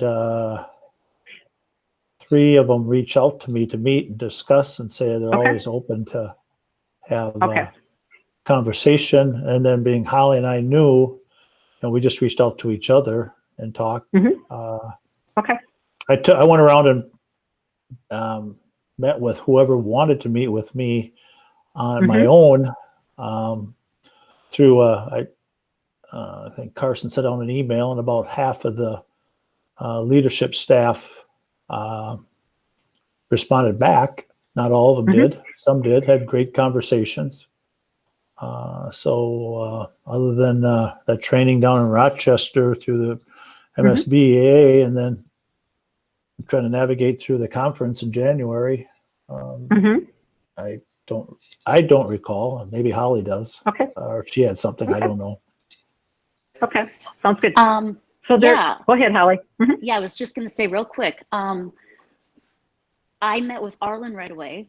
Arlen made sure that he reached out almost as quick as Karsten did to meet with me. And then I met with Heidi, and I met with, I want to say Jane. I can't really remember. Maybe it was just a sidebar conversation. And then I went to the training. But other than that, it was really baptism by fire. And it was a very tense board to join. Very tense. Okay. People didn't get along. So, I mean, you know. Okay. Well, thank you, Jim and Holly, for that. So there was a process to orientate you. Obviously, there's a lot to learn, as you've learned, as we all know, and so it takes a while to get on board and get up to speed. Again, I would just suggest, knowing that you're likely to have at least 2 new board members joining the team in 2021, you'll want to be mindful of doing orientation. There is a tool on the MSBA website, New Board Member Orientation Year at a Glance, and it goes through step by step by step. For Jim and Holly, you would have seen that in your phase 1 manual. So those would be questions that hopefully were answered for you, or questions that you could be asking. And so as you reorganize in 2021, you'll want to be thinking about that and how you orientate those new board members. And then MSBA also suggests having a mentor too, that one person that the board members can talk to and visit with. Arlen, what would you like to add? I think you're still muted, Arlen. There you go. Sorry about that. Thank you. I haven't talked to myself yet tonight until now. As far as question 21 here, together with the superintendent, share responsibility for the orientation of the new board members, forming new inclusive team. I appreciate the nice comment from Holly here. I know I talked with Jim. I don't know if I specifically reached out as fast as he would like, but I do feel there is a definite need for improvement. When I came on the board 6 years ago, I know Heidi worked very hard to bring me up to date on how the school board functions, and this is the norms of how we do things. How accepting I was of all that, I'm probably not as much as she would have liked, but I do think we need to do a better job of welcoming our newly elected board members, and I hope that follows through this year, especially when it appears we may. Yeah, well, there's 4 positions, and it looks at this time like there's going to be at least 3 new board members, and we need to work very hard on this. And I just want to say we need to work very hard on that. Thank you. Okay, thanks, Arlen. And what I'll do when I do my wrap-up comments is I'll put even though I said the link, the tool itself is on the MSBA website, I'll put the link in there for you as well, so you've got easy access to it. Well, let's move on. So we've spent a lot of time on conduct and ethics. I am okay that we did that. Oh, go ahead. Somebody's got a comment? Yeah, I put my name in the queue here. So this is Jim. I'm sorry. Arlen reached out right away, congratulating me. Jeannie did. I think I reached out when Pam and I connected. But yeah, I knew about the mentoring program, which never happened, reading it off MSBA. And as coming in, whoever comes on the board next year, I'll be one of the first ones to reach out to any and all of them to see if there's anything I can do to help them try to get on board. And if they're willing, I'd be more than happy to spend some time like others did to me. So very good. Thanks, Jim, for that. And I should just add that the concept of a mentor is fairly new with MSBA. It's something that we started talking about just in the last 2 or 3 years. So there are a lot of boards that have not implemented that yet. So I'm glad that we have an opportunity to talk about it tonight. And it'll be food for thought as you bring on new team members. So let's move on to talk about vision. And vision is the second standard. It is, as I said before, probably the most important thing that you do, having that vision for the school district, where you're headed now, this fall, and in the next 3 to 5 years. And this was a category that as I looked at it, you were, for the most part, a pretty cohesive group on your responses. I'm not sure if we'll have a lot of discussion, but I'll walk you through it. And we're really looking at high expectations for student learning. And with that said, your world, their world has been turned upside down with distance learning. So things that worked and you knew last January are all different now. So that makes for a lot of good discussion for you as you make decisions for student learning. But basically what I'm seeing on page 11, I guess I don't have any questions. And as I go through, I always highlight things that I want to make sure we talk about. So anybody see anything here with any of these three questions that you'd like to comment on?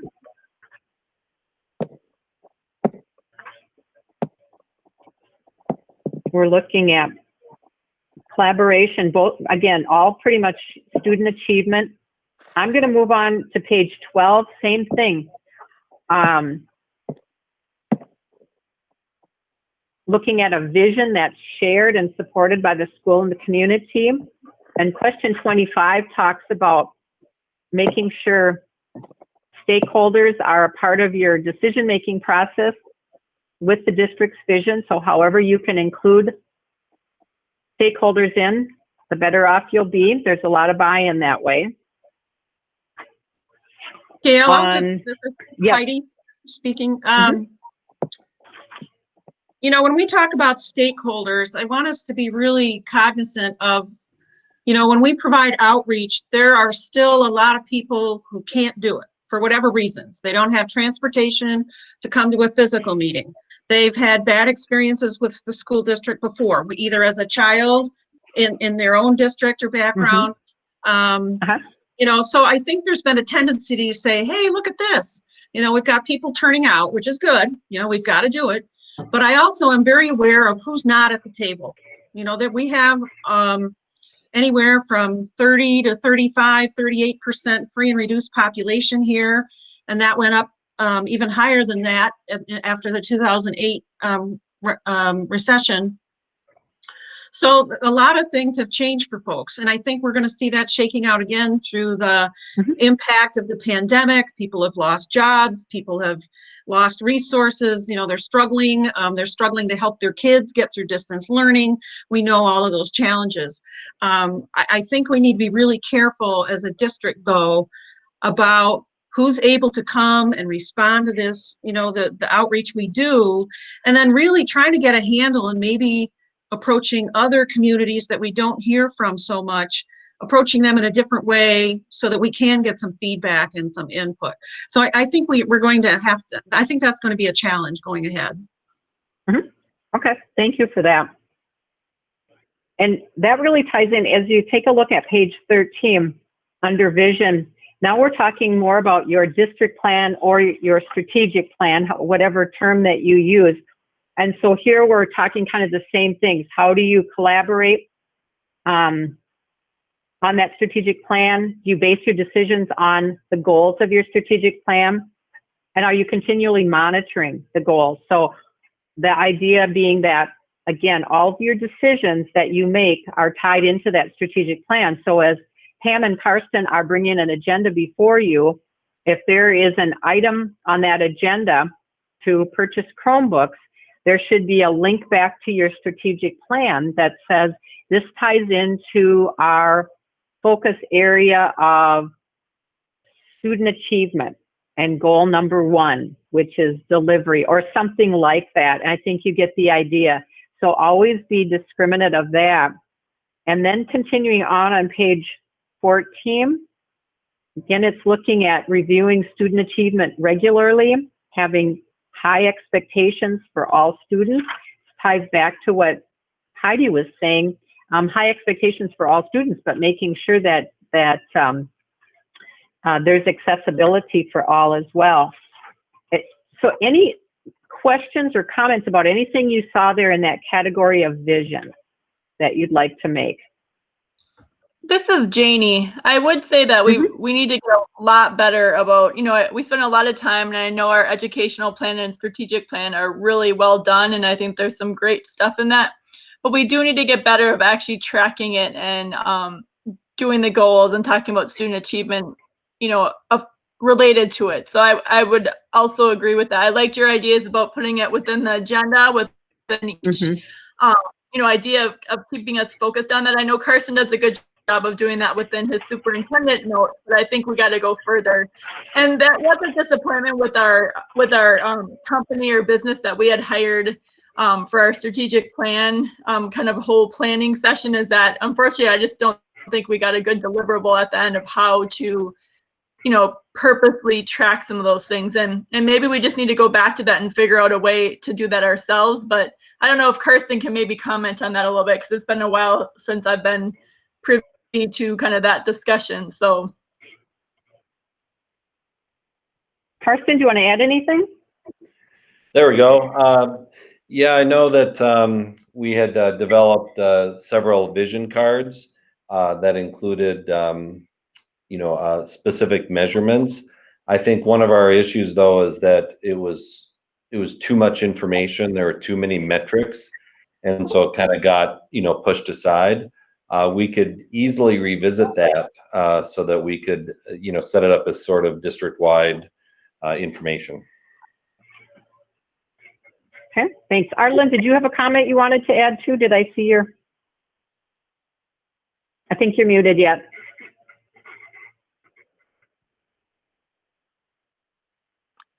Sorry about that. I just want to make a comment on question 28, based on its ongoing work such as policy, decision-making, budget on district goals.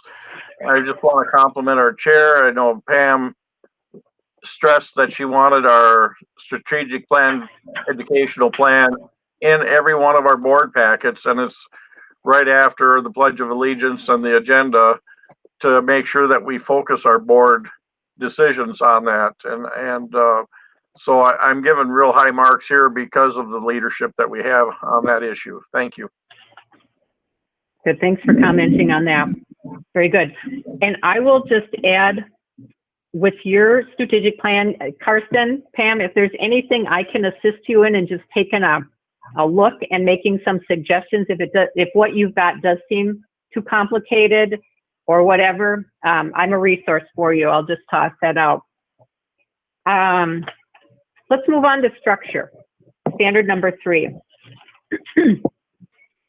So with structure, and we're on page 15, with structure, we're talking about the physical and the not physical portion of the school district. And so these first couple of questions talk about facilities, health, safety, security, and boy, health and safety has really popped up to the top of our awareness. And so you will be answering and making answering a lot of questions and making a lot of decisions based on that. And then evaluation and management of safety and security. I did not highlight anything on page 15. On page 16, here we talk about staff, administrators, licensed and non-licensed staff, and your hiring, your retention, your evaluating, and your staff development. And so as you think about that, we talked about this earlier. I made some questions under conduct and ethics as we think about structure. As a board, as the elected board members, your role is to ensure that there are processes or policies or procedures in place for all 3 of these. It's not your role to hire or evaluate staff other than your superintendent. And so if you need to be making some changes, and if you want to talk more about that, let me know. And right now, actually. Questions, comments about that?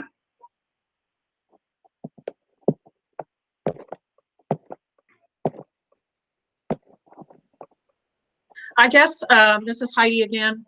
I am concerned about our ability to recruit and retain staff. I think the tension on the board and some of our own actions have led to this tension.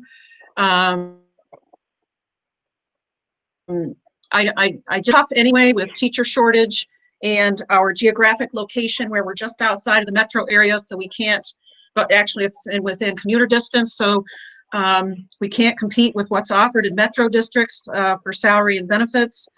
And then I think it's a difficult climate anyway, and now we have pandemic circumstances added to it, where everybody's scrambling for resources. We need more employees to carry out cleaning. This is a concern for me because I want this district to be successful. I want us to be well known for providing a great product for our kids and our community. But right now, I think the tension is spilling out, and it's really becoming a negative for us overall. Okay, thanks, Heidi. Mike, did you have something you'd like to add?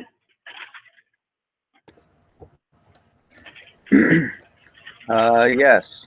Is it on yet? Okay. Yeah. Yes. Yeah. It is definitely there, and it's the whole district can feel it. And Holly was right. It starts from the top, and ultimately the school board is the top of the toppermost of this. Correct. And yet we still have people denigrating our employees in public in school board meetings. And if that is a recipe for a successful district, then I don't know what. I can't imagine that insulting your employees is a good way to keep, retain, and recruit employees. It's a huge thing. I mean, we can get on each other, we can cuss each other out, whatever we want, but we can't do that to our staff. Mm-hmm. Thank you. Well, it shouldn't happen to one another, and it shouldn't happen with staff. And in fact, and I don't know what you are alluding to, but it could also be a violation of data privacy, those kinds of things. So I would really caution comments that thank you for that. Right. Okay, I'm going to keep us moving on to page 17. We're still under structure. And the only one that I highlighted here on this page is question 40. And I just wanted to say that this one talks about a process that includes community and parent involvement in seeking curriculum. And sometimes it's just a matter of having community and parent involvement in any kind of activities. And I'm guessing that you do have a parent advisory committee for the World's Best Workforce, Karsten?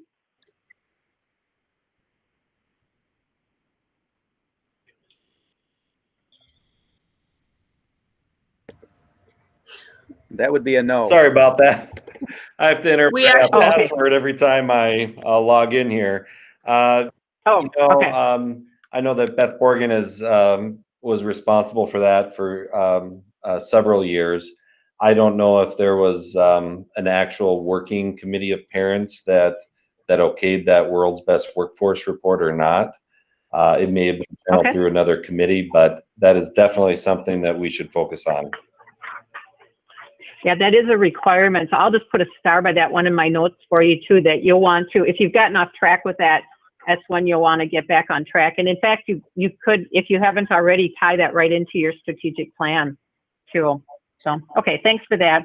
And then on page 18, with structure, we're talking about updating technology, having technology in place, and then long-term facilities plan in place. And it looks like you're all in agreement with that. Page 19, communicate expectation that all classrooms will implement effective instructional practices. You have likely been doing a lot of talk about that recently as it relates to distance learning and the learning environment. And then page 20 talks about still structure. This is the last category on structure. And we're talking about this all relates to the budget. And so remember when I talked about the board governance model, one of the key responsibilities of you as an elected board is to make sure that a budget is in place. And once it is in place, you can trust that your superintendent and administrative team will make decisions based on the budget that you have approved. And if they are deviating from that, those are the times those things should come back to the board. And also when they do come to the board, the expenses are, if the expense is going to be made or a decision is going to be made, informational and then action, and there probably shouldn't be a lot of discussion by the board at that point. You might have some questions on that. The only one that I put a note by is question 47, and that's this whole notion of seeking public input during the budget process. And mostly it's just one, to be aware of that any way that you can help the public understand the budget process. As board members, we know that the budget process is complicated and it can be deceiving in the sense that sometimes it looks like we have a generous fund balance and that we should be able to just make purchases and spend money, when in fact everything has a tie-in where there's restrictions to the accounts and the money that we have. So the more you can educate the public, the better off you'll be in helping them understand, whether that's internal stakeholders or external stakeholders. Does anybody have any questions on structure in general? And if not, I'll move on to accountability. Okay. With accountability, I'm on page 21. And here we're talking again about students, their learning expectations, continuous improvement in student achievement, and how that ties into your strategic plan. And it really goes back to the things we talked about before, that all the decisions you make for student learning should relate to your strategic plan. And I think there was a pretty good degree of agreement on those groups of questions. I'm going to look at page 22. Here we're talking about superintendent goals and superintendent evaluation. And I'm curious, Karsten, are you evaluated on an annual basis? And we'll give you a second for you to log in. Oh, the heads are nodding yes. Okay. Yep. I've been evaluated at least yearly, probably ever since I've been here. And then we started exploring changing that process to have mid-year and end-of-year evaluations based on MSBA changes. We've kind of struggled with that, determining what to do when, but I think we're making good progress towards a good plan. Okay. And then goals for you, Karsten, are mutually agreed upon with the board in a closed session, I'm guessing, hoping? Yeah, we agree during the closed session, and then we announce them as part of the summary in the open session. Okay, sounds good. Yeah, I would say that there's probably some work to do there in terms of developing SMART goals, based on the educational plan. But at the same time, the suggestions, make sense. It's just there are just so many things going on that it can be challenging to kind of focus. Right. Do you use the MSBA SUPEval, or do you have another tool that you're using? We use the MSBA evaluation, and then we've kind of converted it to an online version, so board members can enter it digitally and then provide comments as well as suggestions for goals. Okay, sounds good. Thanks for that. So I would just say that for the board, and I'm going to give the board a chance to weigh in if you've got anything you'd like to say, but you definitely need to be evaluating your superintendent on an annual basis. Have a tool in place. We think the MSBA tool and the MASA tool is a great tool to use. But with that said, if there's another tool that works better, I think the key is that you have a tool that's mutually agreed upon and that the goals are mutually agreed upon.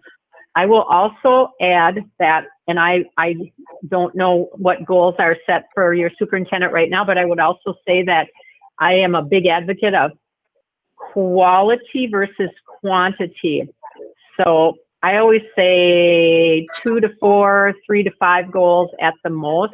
And actually, if you could settle on 3 key goals that your superintendent is working on, hats off to you, because there's a lot of day-to-day things that a superintendent needs to do. And if there's 1, 2, 3 things that your superintendent is working on above and beyond, that is probably a perfect number for them to have as goals.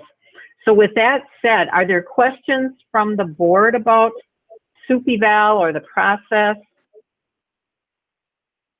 Well, Gail, this is Heidi again. Yes. I'd like to thank MSBA because with your help, Sandy Gundlach specifically, and Sandy's retiring at the end of this week. So congratulations to her.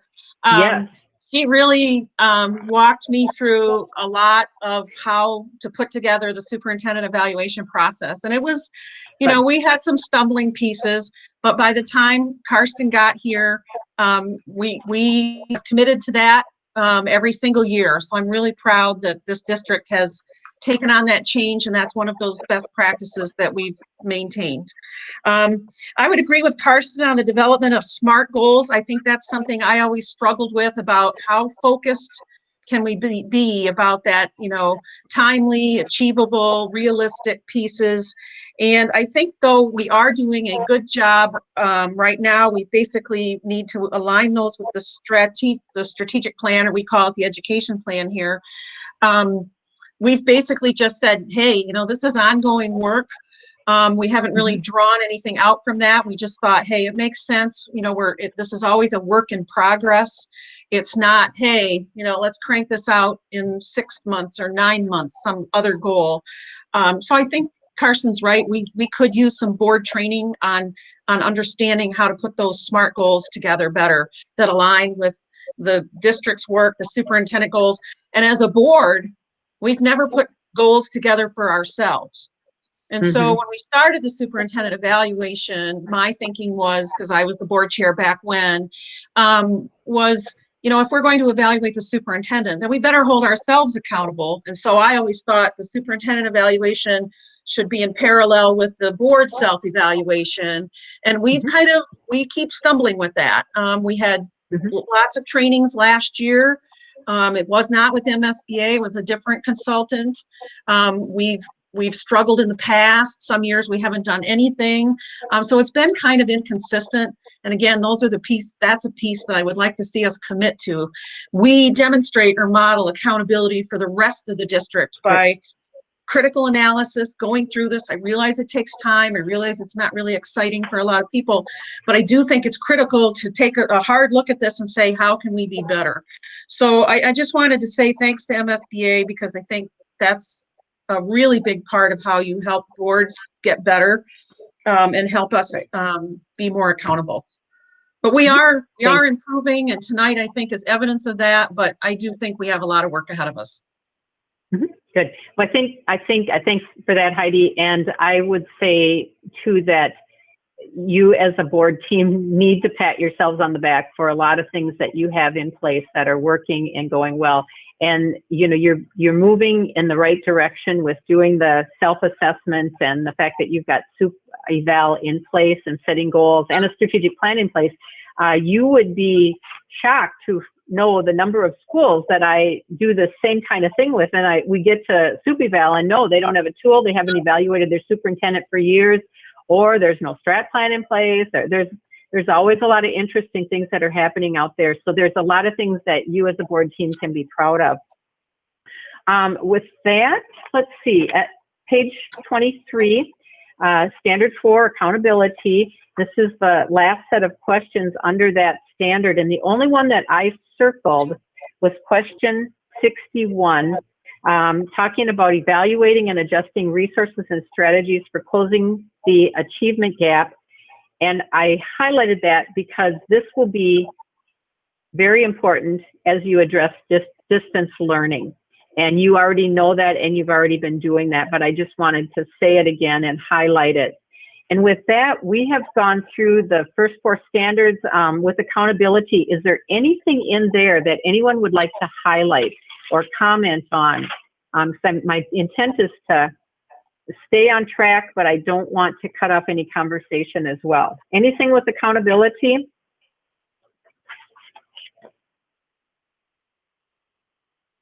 Okay, I'm going to move us on to page 24, Advocacy and Communication. And this is the one where I said being that cheerleader for your school district and being able to tell the good things that are happening, the good news, even, you know, as far as those reports, those updates that come from stakeholders at board meetings. And so with this one, I did not highlight a lot of things in advocacy and communication. I felt there were a lot of, I saw a lot of positives.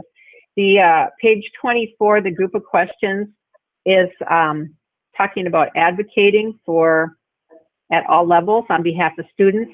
63 speaks to your cultural, racial, and ethnic understanding. And that's the one that I guess on that page would stand out to me as one that you need to be addressing and working on. And I've actually heard you say that this evening. The others, yeah, I didn't have questions on 64 or 65. And then as I turn to page 25, I also circled question 66, ensuring the public is well informed of the board's roles and responsibilities. And this ties into how do you as board members respond when you're approached at the grocery store, at the hockey game, like I used to be, at the dance recital, in church, on the weekends. How do you help folks understand chain of command and what your responsibility is? Anybody want to comment on that?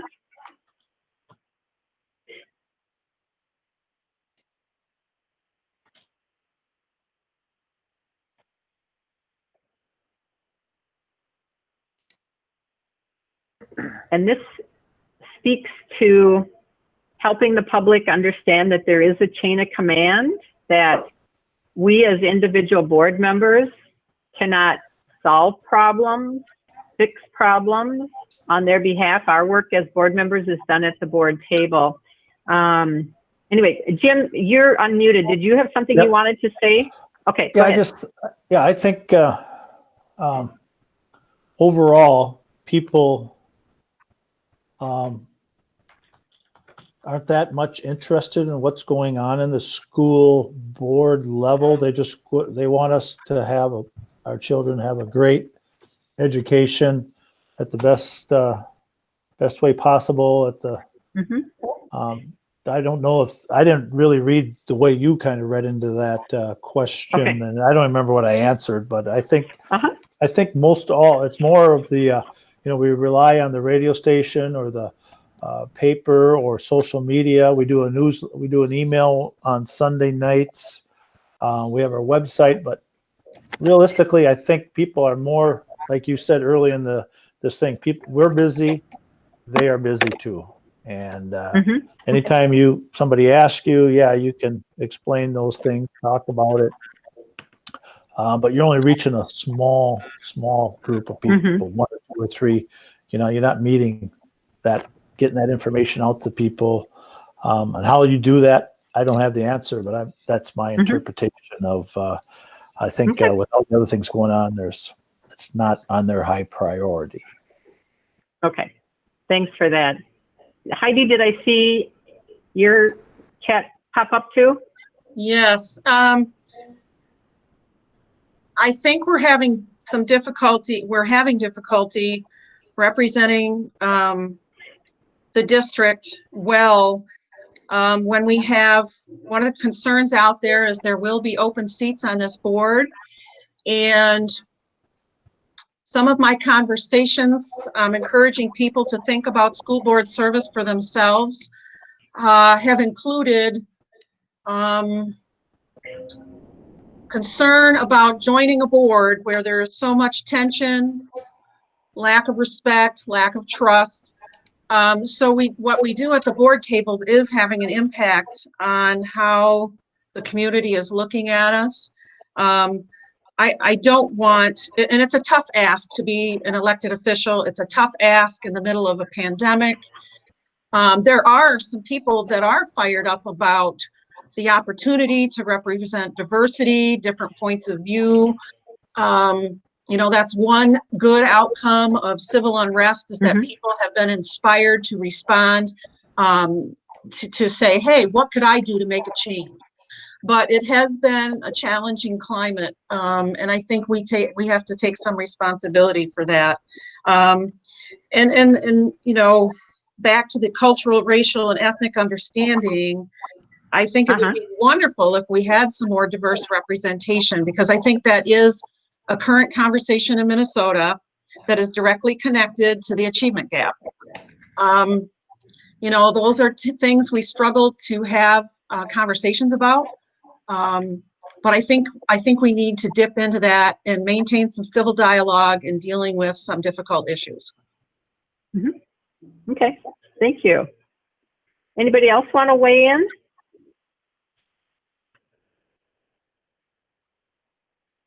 And if not, I am going to move to page 26, still talking about advocacy and communication, how decisions are communicated, and getting information out to the community.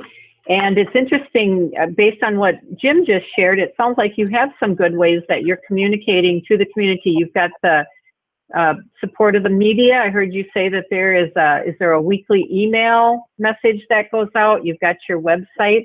And so if there are other ways of communicating, that would be something you could talk about as a board.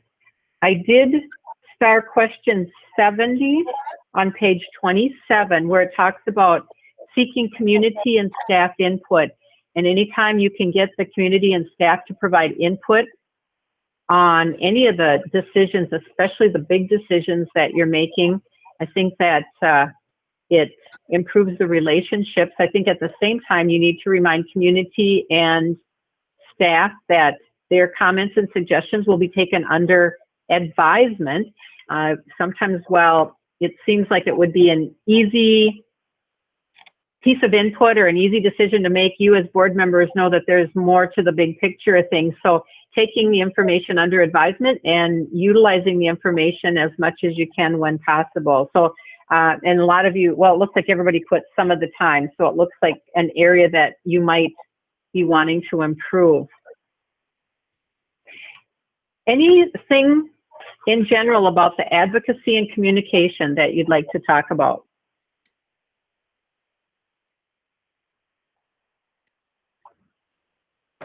Or going back to any of the other questions? Gail?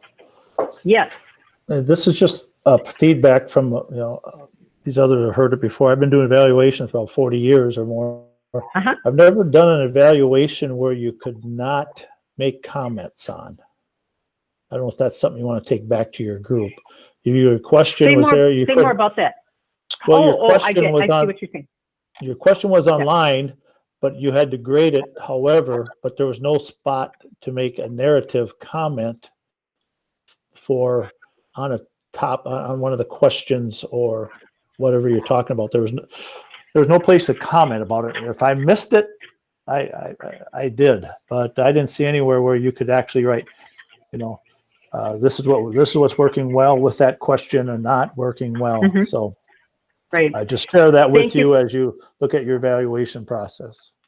Yeah, thank you for that, Jim. Actually, I apologize that I didn't say that early on this evening. I usually do mention that right up front, and I get that. If I don't mention it, somebody will ask the question. Here's the reason why. Two reasons, actually. Number one, the evaluation tool itself is a copyrighted tool that aligns real closely. It was from Washington State Directors Association. It aligns real closely with our standards, and so that's why we selected the tool.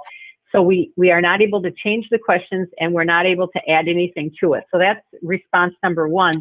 But even more important, at MSBA, we're really careful about any kind of a survey evaluation tool that has open-ended questions without a whole lot of opportunity to preface.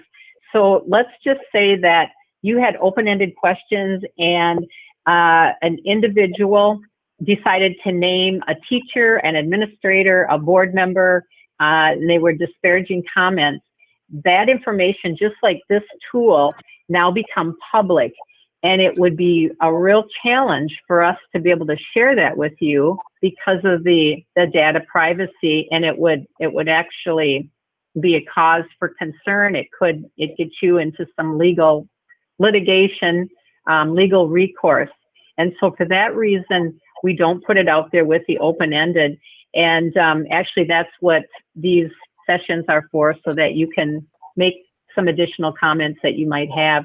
And then with that said, Jim, if you do have things that you still want to share, even about the tool itself, sounds like you've got some good experience with it, feel free to contact me, email me with your ideas, because I'd love to hear them. But that's why we're just very careful that we don't have the open-ended. And sometimes it's hard if it's just a comment from one person. And then these are anonymous also, so we can't qualify anything. So I hope that answers your question. Is that helpful, Jim? Well, I think being anonymous is probably the key, as you mentioned. But I just go back to question 66, where you read the question probably differently than how I read the question. So there you could have had a point to comment. So just conversation, that's all. Yep. No, I appreciate that. I do appreciate that. So very good. Any other comments, questions? Okay. So what I will do, and we have now gone over your 2-hour limit, so I'm still being very mindful of that. I'm going to just run back through the things we talked about this evening, because as I said at the beginning, I will put a report together, not a report as much as just feedback, and highlight each of the questions that we spent time discussing and make some comments. And then you will take those back at one of your, I would suggest a study session, a work session, study session, and talk about them and decide on a couple of things that you'd like to talk about. And with that said, if there are ways that I can help you in that discussion, even if it means coming back to meet with you again, I am happy to do that. But here we go. So as we started under conduct and ethics, we spent the majority of our time on conduct and ethics, and not surprising based on your responses this evening and what you saw in the assessment tool. And so we talked about question 3, the making decisions, a little slow in making decisions, and that clear, committed purpose. And that'll be something that I have highlighted that I will share in my feedback for you. Question 6 was the process for input. There was a lot of discussion on that, and it seems to me that probably rose up as your number one thing to deal with, is what that process is for input and how you're going to make decisions, because you are all about making decisions. And if you can't come to consensus on that, you're going to really struggle as a board team. Questions 7 and 8 were about your annual assessment and setting goals. And so you've done the annual assessment, and then I will hope that Pam will bring back my feedback so that you can look at goals in at a future meeting. And then we moved into things that you're delegating to the superintendent and honoring the roles of the superintendent. There's a lot of discussion about trust this evening and how you interact with one another. And you are going to have to deal with that top down. You've got, as you know, a lot of eyes watching you, and figure out how you can move beyond whatever has happened in the past and move forward in the future so that you can work as a board team, superintendent and elected board members. We talked about, let's see, the respect came up, respecting one another. We talked about that. We talked about the orientation of new board members. So, to me, that'll be something that you'll want to, maybe Karsten hangs on to that, knowing that should come back to the board as it reorganizes, or who returning board members are, so that you don't lose sight of that you help the new board members get up and running. With vision, we talked about including stakeholders and making sure that you've got representation from all of your stakeholders. You have a lot of new stakeholders within the community, and so making sure that you get that feedback. Tying in your goals of your strat plan with decisions that you're making. And see, that was under vision. Under structure, we talked about your policies, practices for hiring, and the fact that you may want to look at how you are currently handling that, and then some comments about what you can do to speak positively about folks, not denigrating anybody, and making sure that you've got the ability to recruit folks to serve on the board. Question 40 was the world's best workforce, getting that parent advisory committee back up and running. Question 47, helping the community understand the budget. And then we talked under accountability. It sounds like you're doing a good job with superintendent evaluation and goals. Question 61, adjusting as needed resources for distance learning. And then advocacy and communication, a big one, addressing the racial, ethnic, and cultural focus within your district based on the changing needs that you have and the students within your school district. Question 66 on informing the public of roles and responsibilities. And then question 70, community and staff input. But overall, it seemed to me that working as a team to build that respect and trust back up is paramount for what you do as next steps. And then some things on tying your strat plan to decisions that you make. Tell me, does that fit with what you folks heard tonight and think? And let's just go around the room. Same order, I guess, that we did introductions. How about that? That would mean Pam would get to start first. I think that this is a great summary of where we're struggling and where we can find avenues to make some really good goals moving ahead. One of the things that has been on my radar as well is getting that that new orientation up and going, and I actually did some work on that today, so hopefully we'll have that ready for us. But Gail, I just thank you so much for helping to go through all of this work for us and in summary. So thank you. Yep, you're very welcome. Thanks for the feedback. Jim, how about for you? Yeah, thanks. I didn't really know what was going to take place tonight when I came in here to this virtual meeting. And it's been difficult with the virtual because they take longer and all that. Yeah. But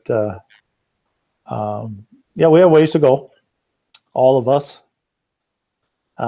Communication's a big one. I know we stressed that with the summer, the midterm on Karsten's evaluation too. That was one of his goals. So, but we heard it loud and clear. It's still not there. So we all need to do a better job and better part of getting that done, because an informed board is a good board. So keep that in mind. Thank you. Good, thank you for that. And I do want to say, you mentioned virtual. Thank you everyone for meeting virtual. It's really what we do right now. And I can tell that you have mastered it. So hats off to you on that. It's not the most ideal, but it's what we've got right now and we're making it work. So thank you for that. Janie. Yeah, thank you again for your time. I really like the idea of, a board team. We obviously have a lot to work on, and, to me, the respect thing comes out loud and clear. Like many of you said, I've had several people call me just about how we've been all conducting these meetings, and, it's not something to be proud of. So I know I'm committed to being more and more respectful in every way that we can, and I just ask you guys all to do that too, and I know we can. So I look forward to finding some results on this and not having it just be talk. Let's actually do something about it. Sounds good. Well said, because that really was the number one issue, topic, concern. And I think that right now, you just don't have time to have differences. You really do need to set those aside. And at the end of the day, when you look back, you're going to say, oh my gosh, why didn't we just work harder at this? And it's everybody. It's not just one person, no finger pointing. So thank you for that. Heidi, how about for you? Well, I agree with Janie on I'd like to see some follow through. I think we have a lot of tough work ahead of us. And I think it would be smart to perhaps have a third party facilitator like you filled that role tonight, Gail, about, hey, everybody gets a voice. We have some civil dialogue. So I'm looking forward to that. I realize we have a lot on our plates. I would like to see us pull together in this tough time and be united to instill some confidence in our staff and our public. And I think this is work that mostly we're a little unfamiliar with. I mean, I think this is a much better tool. I'm glad we invested in the deep dive into the results and had the opportunity to share that, because we really didn't do that. We didn't do that at all the last time. So I'm hoping we're getting some more buy-in about this is really important work. If we're not doing it well and doing it together, then it's going to negatively impact decisions in the district. And I think we're really struggling now with some tension, recruitment, retention of staff. So we have some work to do, and I hope you'll help us with that. So thank you. Okay, thanks, Heidi. Arlen, how about for you? Oh, I just want to be careful not to put my foot in my mouth here. I think this evaluation of our board is pretty much what I see and have seen for a long time. We're not all in agreement on how things are done in our district, and it's not just in one item. One person has a vision of something should be different in one area, somebody else in another area. And it's difficult because of open meeting law. You can't have that conversation with a group of people. So it sometimes ends up being aired out in a public meeting, which is not a good thing. And I just hope everybody does their best to address these in a manner that is can address it, but yet not really cause a lot of turmoil in the process. And I don't know quite how we do that, but I know personally I've had issues with certain things since the day I came on this board. And I think every board member probably does. And it's a matter of how you go about it. And we are never going to be in total agreement on everything. And I think we all have to realize that. So I just would encourage everybody to stay true to themselves and what they're doing, but try to do it in as civil a way as they possibly can if they have an issue with something. And I'll leave it at that. Thank you again. Sounds good. Thanks, Arlen. You didn't put your foot in your mouth either, by the way, if that's what you were worried about. So thank you for that. Mike. It's great to go at the end because I can just echo what everybody else is saying. Arlen does a great job saying what needs to be said. You know, we all have our different ideas as to what we would like. We all have to let things go that we're not going to get. And we need to work together to promote our district and not our individual ideas of what we think is most special and most needed. So, and that's it. You know, for me, we're trying to support our district. And while we might have different approaches to how to get there and do that, ultimately, our only job is to hire the superintendent, not to hire anybody else. So if we're unhappy with the superintendent, that's our point of entry, not anybody else who works with us. And that's the important thing, and especially not talking bad in public, at the very least, about our employees, unless they're doing something tremendously terrible and illegal. Because if you want people to come and work for you, and you think they're not going to watch what's going on in the district, in the school board meetings, I think you might have another thing coming. So we really need to be more careful about how we speak about our employees, how we speak to each other, and where we go from here. Thanks for that, Mike. And that is an important comment about going back to this whole idea of recruiting, retention of staff, because we know that right now, especially during this time of distance learning, where sometimes staffing can be a real struggle. And so not that you're not supposed to be mindful of it all the time, but even more so right now. So thank you for that. Holly, how about Gail? you? Yes. I was just going to say, I think one of the things that I have really learned through this process is that we have policies. Mm-hmm. They're not negotiable. Yes. And when somebody brings up the fact that we haven't followed a policy or we should look into a policy, but they're told that they're micromanaging, I have a really hard time with being told I'm micromanaging a policy that we voted on. That's like it's not a subjective thing. It's policies are written for us to follow. And oftentimes we go into, oh, I really like that person, or that's a really, they're really great, or they'll do, there's too much of that. We really have to stick to our responsibilities of, did we follow policy? Did we look at the policy? Do the board members know our policies? And when I hear, oh, I don't remember them, oh, I don't know what that one is, we don't have time. I think it's our responsibility that we know them almost by heart. And if we don't, we have them referenced, right at our side as we're, conducting board business. Because that's the bottom line.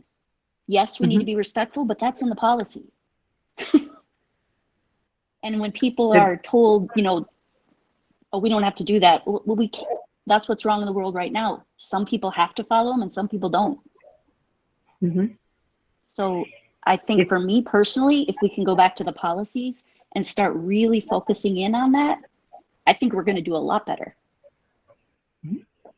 Okay, thank you for that. And I didn't ask this question before, and so I'm going to guess that you have at your board table, you have a rotation of reviewing policies as well. I know MSBA recommends that you review 1/3 of your policies every year, so that by the time you've finished your 3rd year as a new board member, you've touched every policy. So yes, that's why you have policies, to run operations and to keep you out of trouble besides. And so tying action to policies, I think, is a very good thing and a very productive thing. So if that's not been happening, that's something that you could be working on as well. Very good. Thank you, Holly. Karsten, how about for you? Yeah, if I could just let you know that we actually have a robust procedure for reviewing and revising policies. We do follow or review them a third of them every year. We have a policy committee. We make several changes. So I feel good about that area. Good. I have 3 critical things. First, I think all of us need to demonstrate respect and dignity for everyone, not just the 8 of us, but for employees and others too. Second, I think, and I think this is true for probably almost anyone in the world, but we need to focus on the most important things. We cannot do everything at once. Right now, I think things are spinning almost out of control, and we need to slow it down the best we can. And then the final thing, I think we need to recognize the positive things that are happening in the district, and the positive things that the board and the entire employees have done.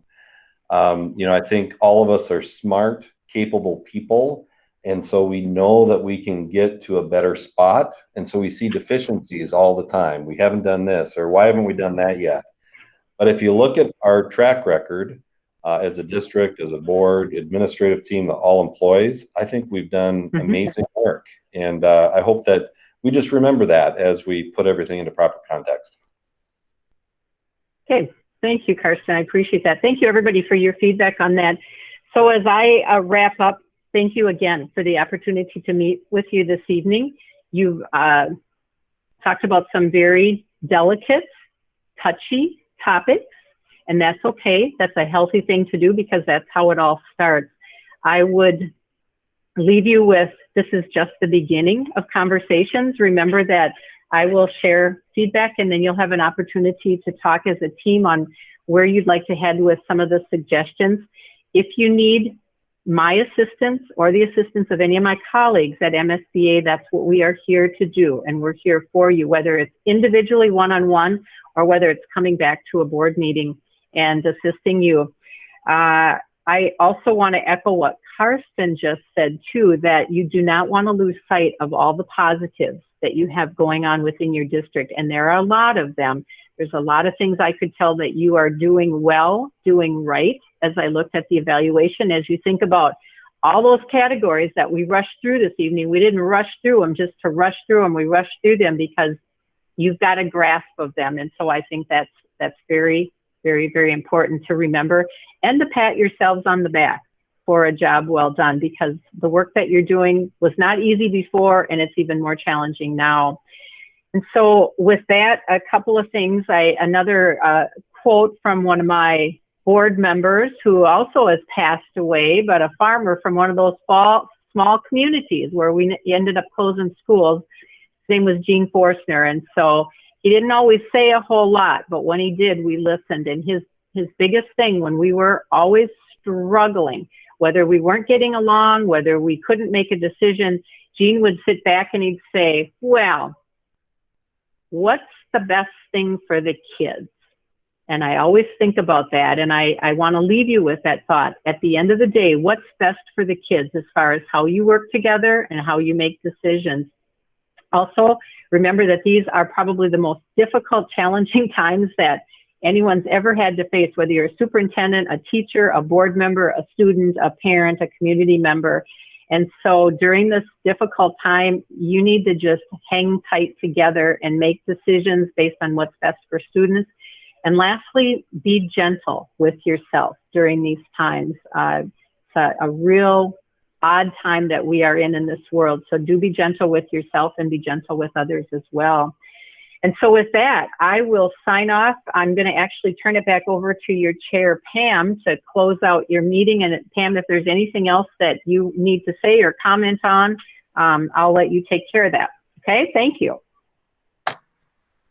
Thank you so much again, Gail, for being with us this evening. I will go ahead and look forward to that final draft of your summary, and then we will get to work on perhaps getting a meeting together where we can start formulating goals and working on those. So thank you.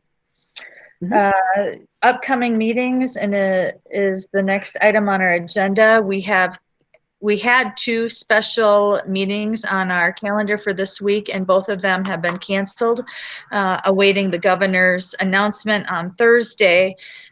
So we feel like we need the weekend as a staff and administration-wise to look at that, and we will get an update from Superintendent Anderson on Monday, and the board will more than likely take action on Monday evening in terms of our plans for the fall.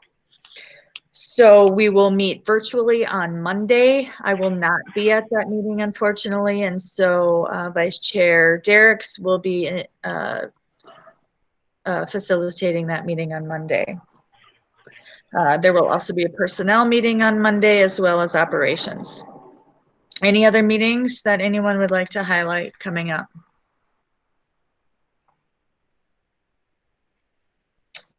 All right, seeing none, then the next item is adjournment. I need a motion to adjourn.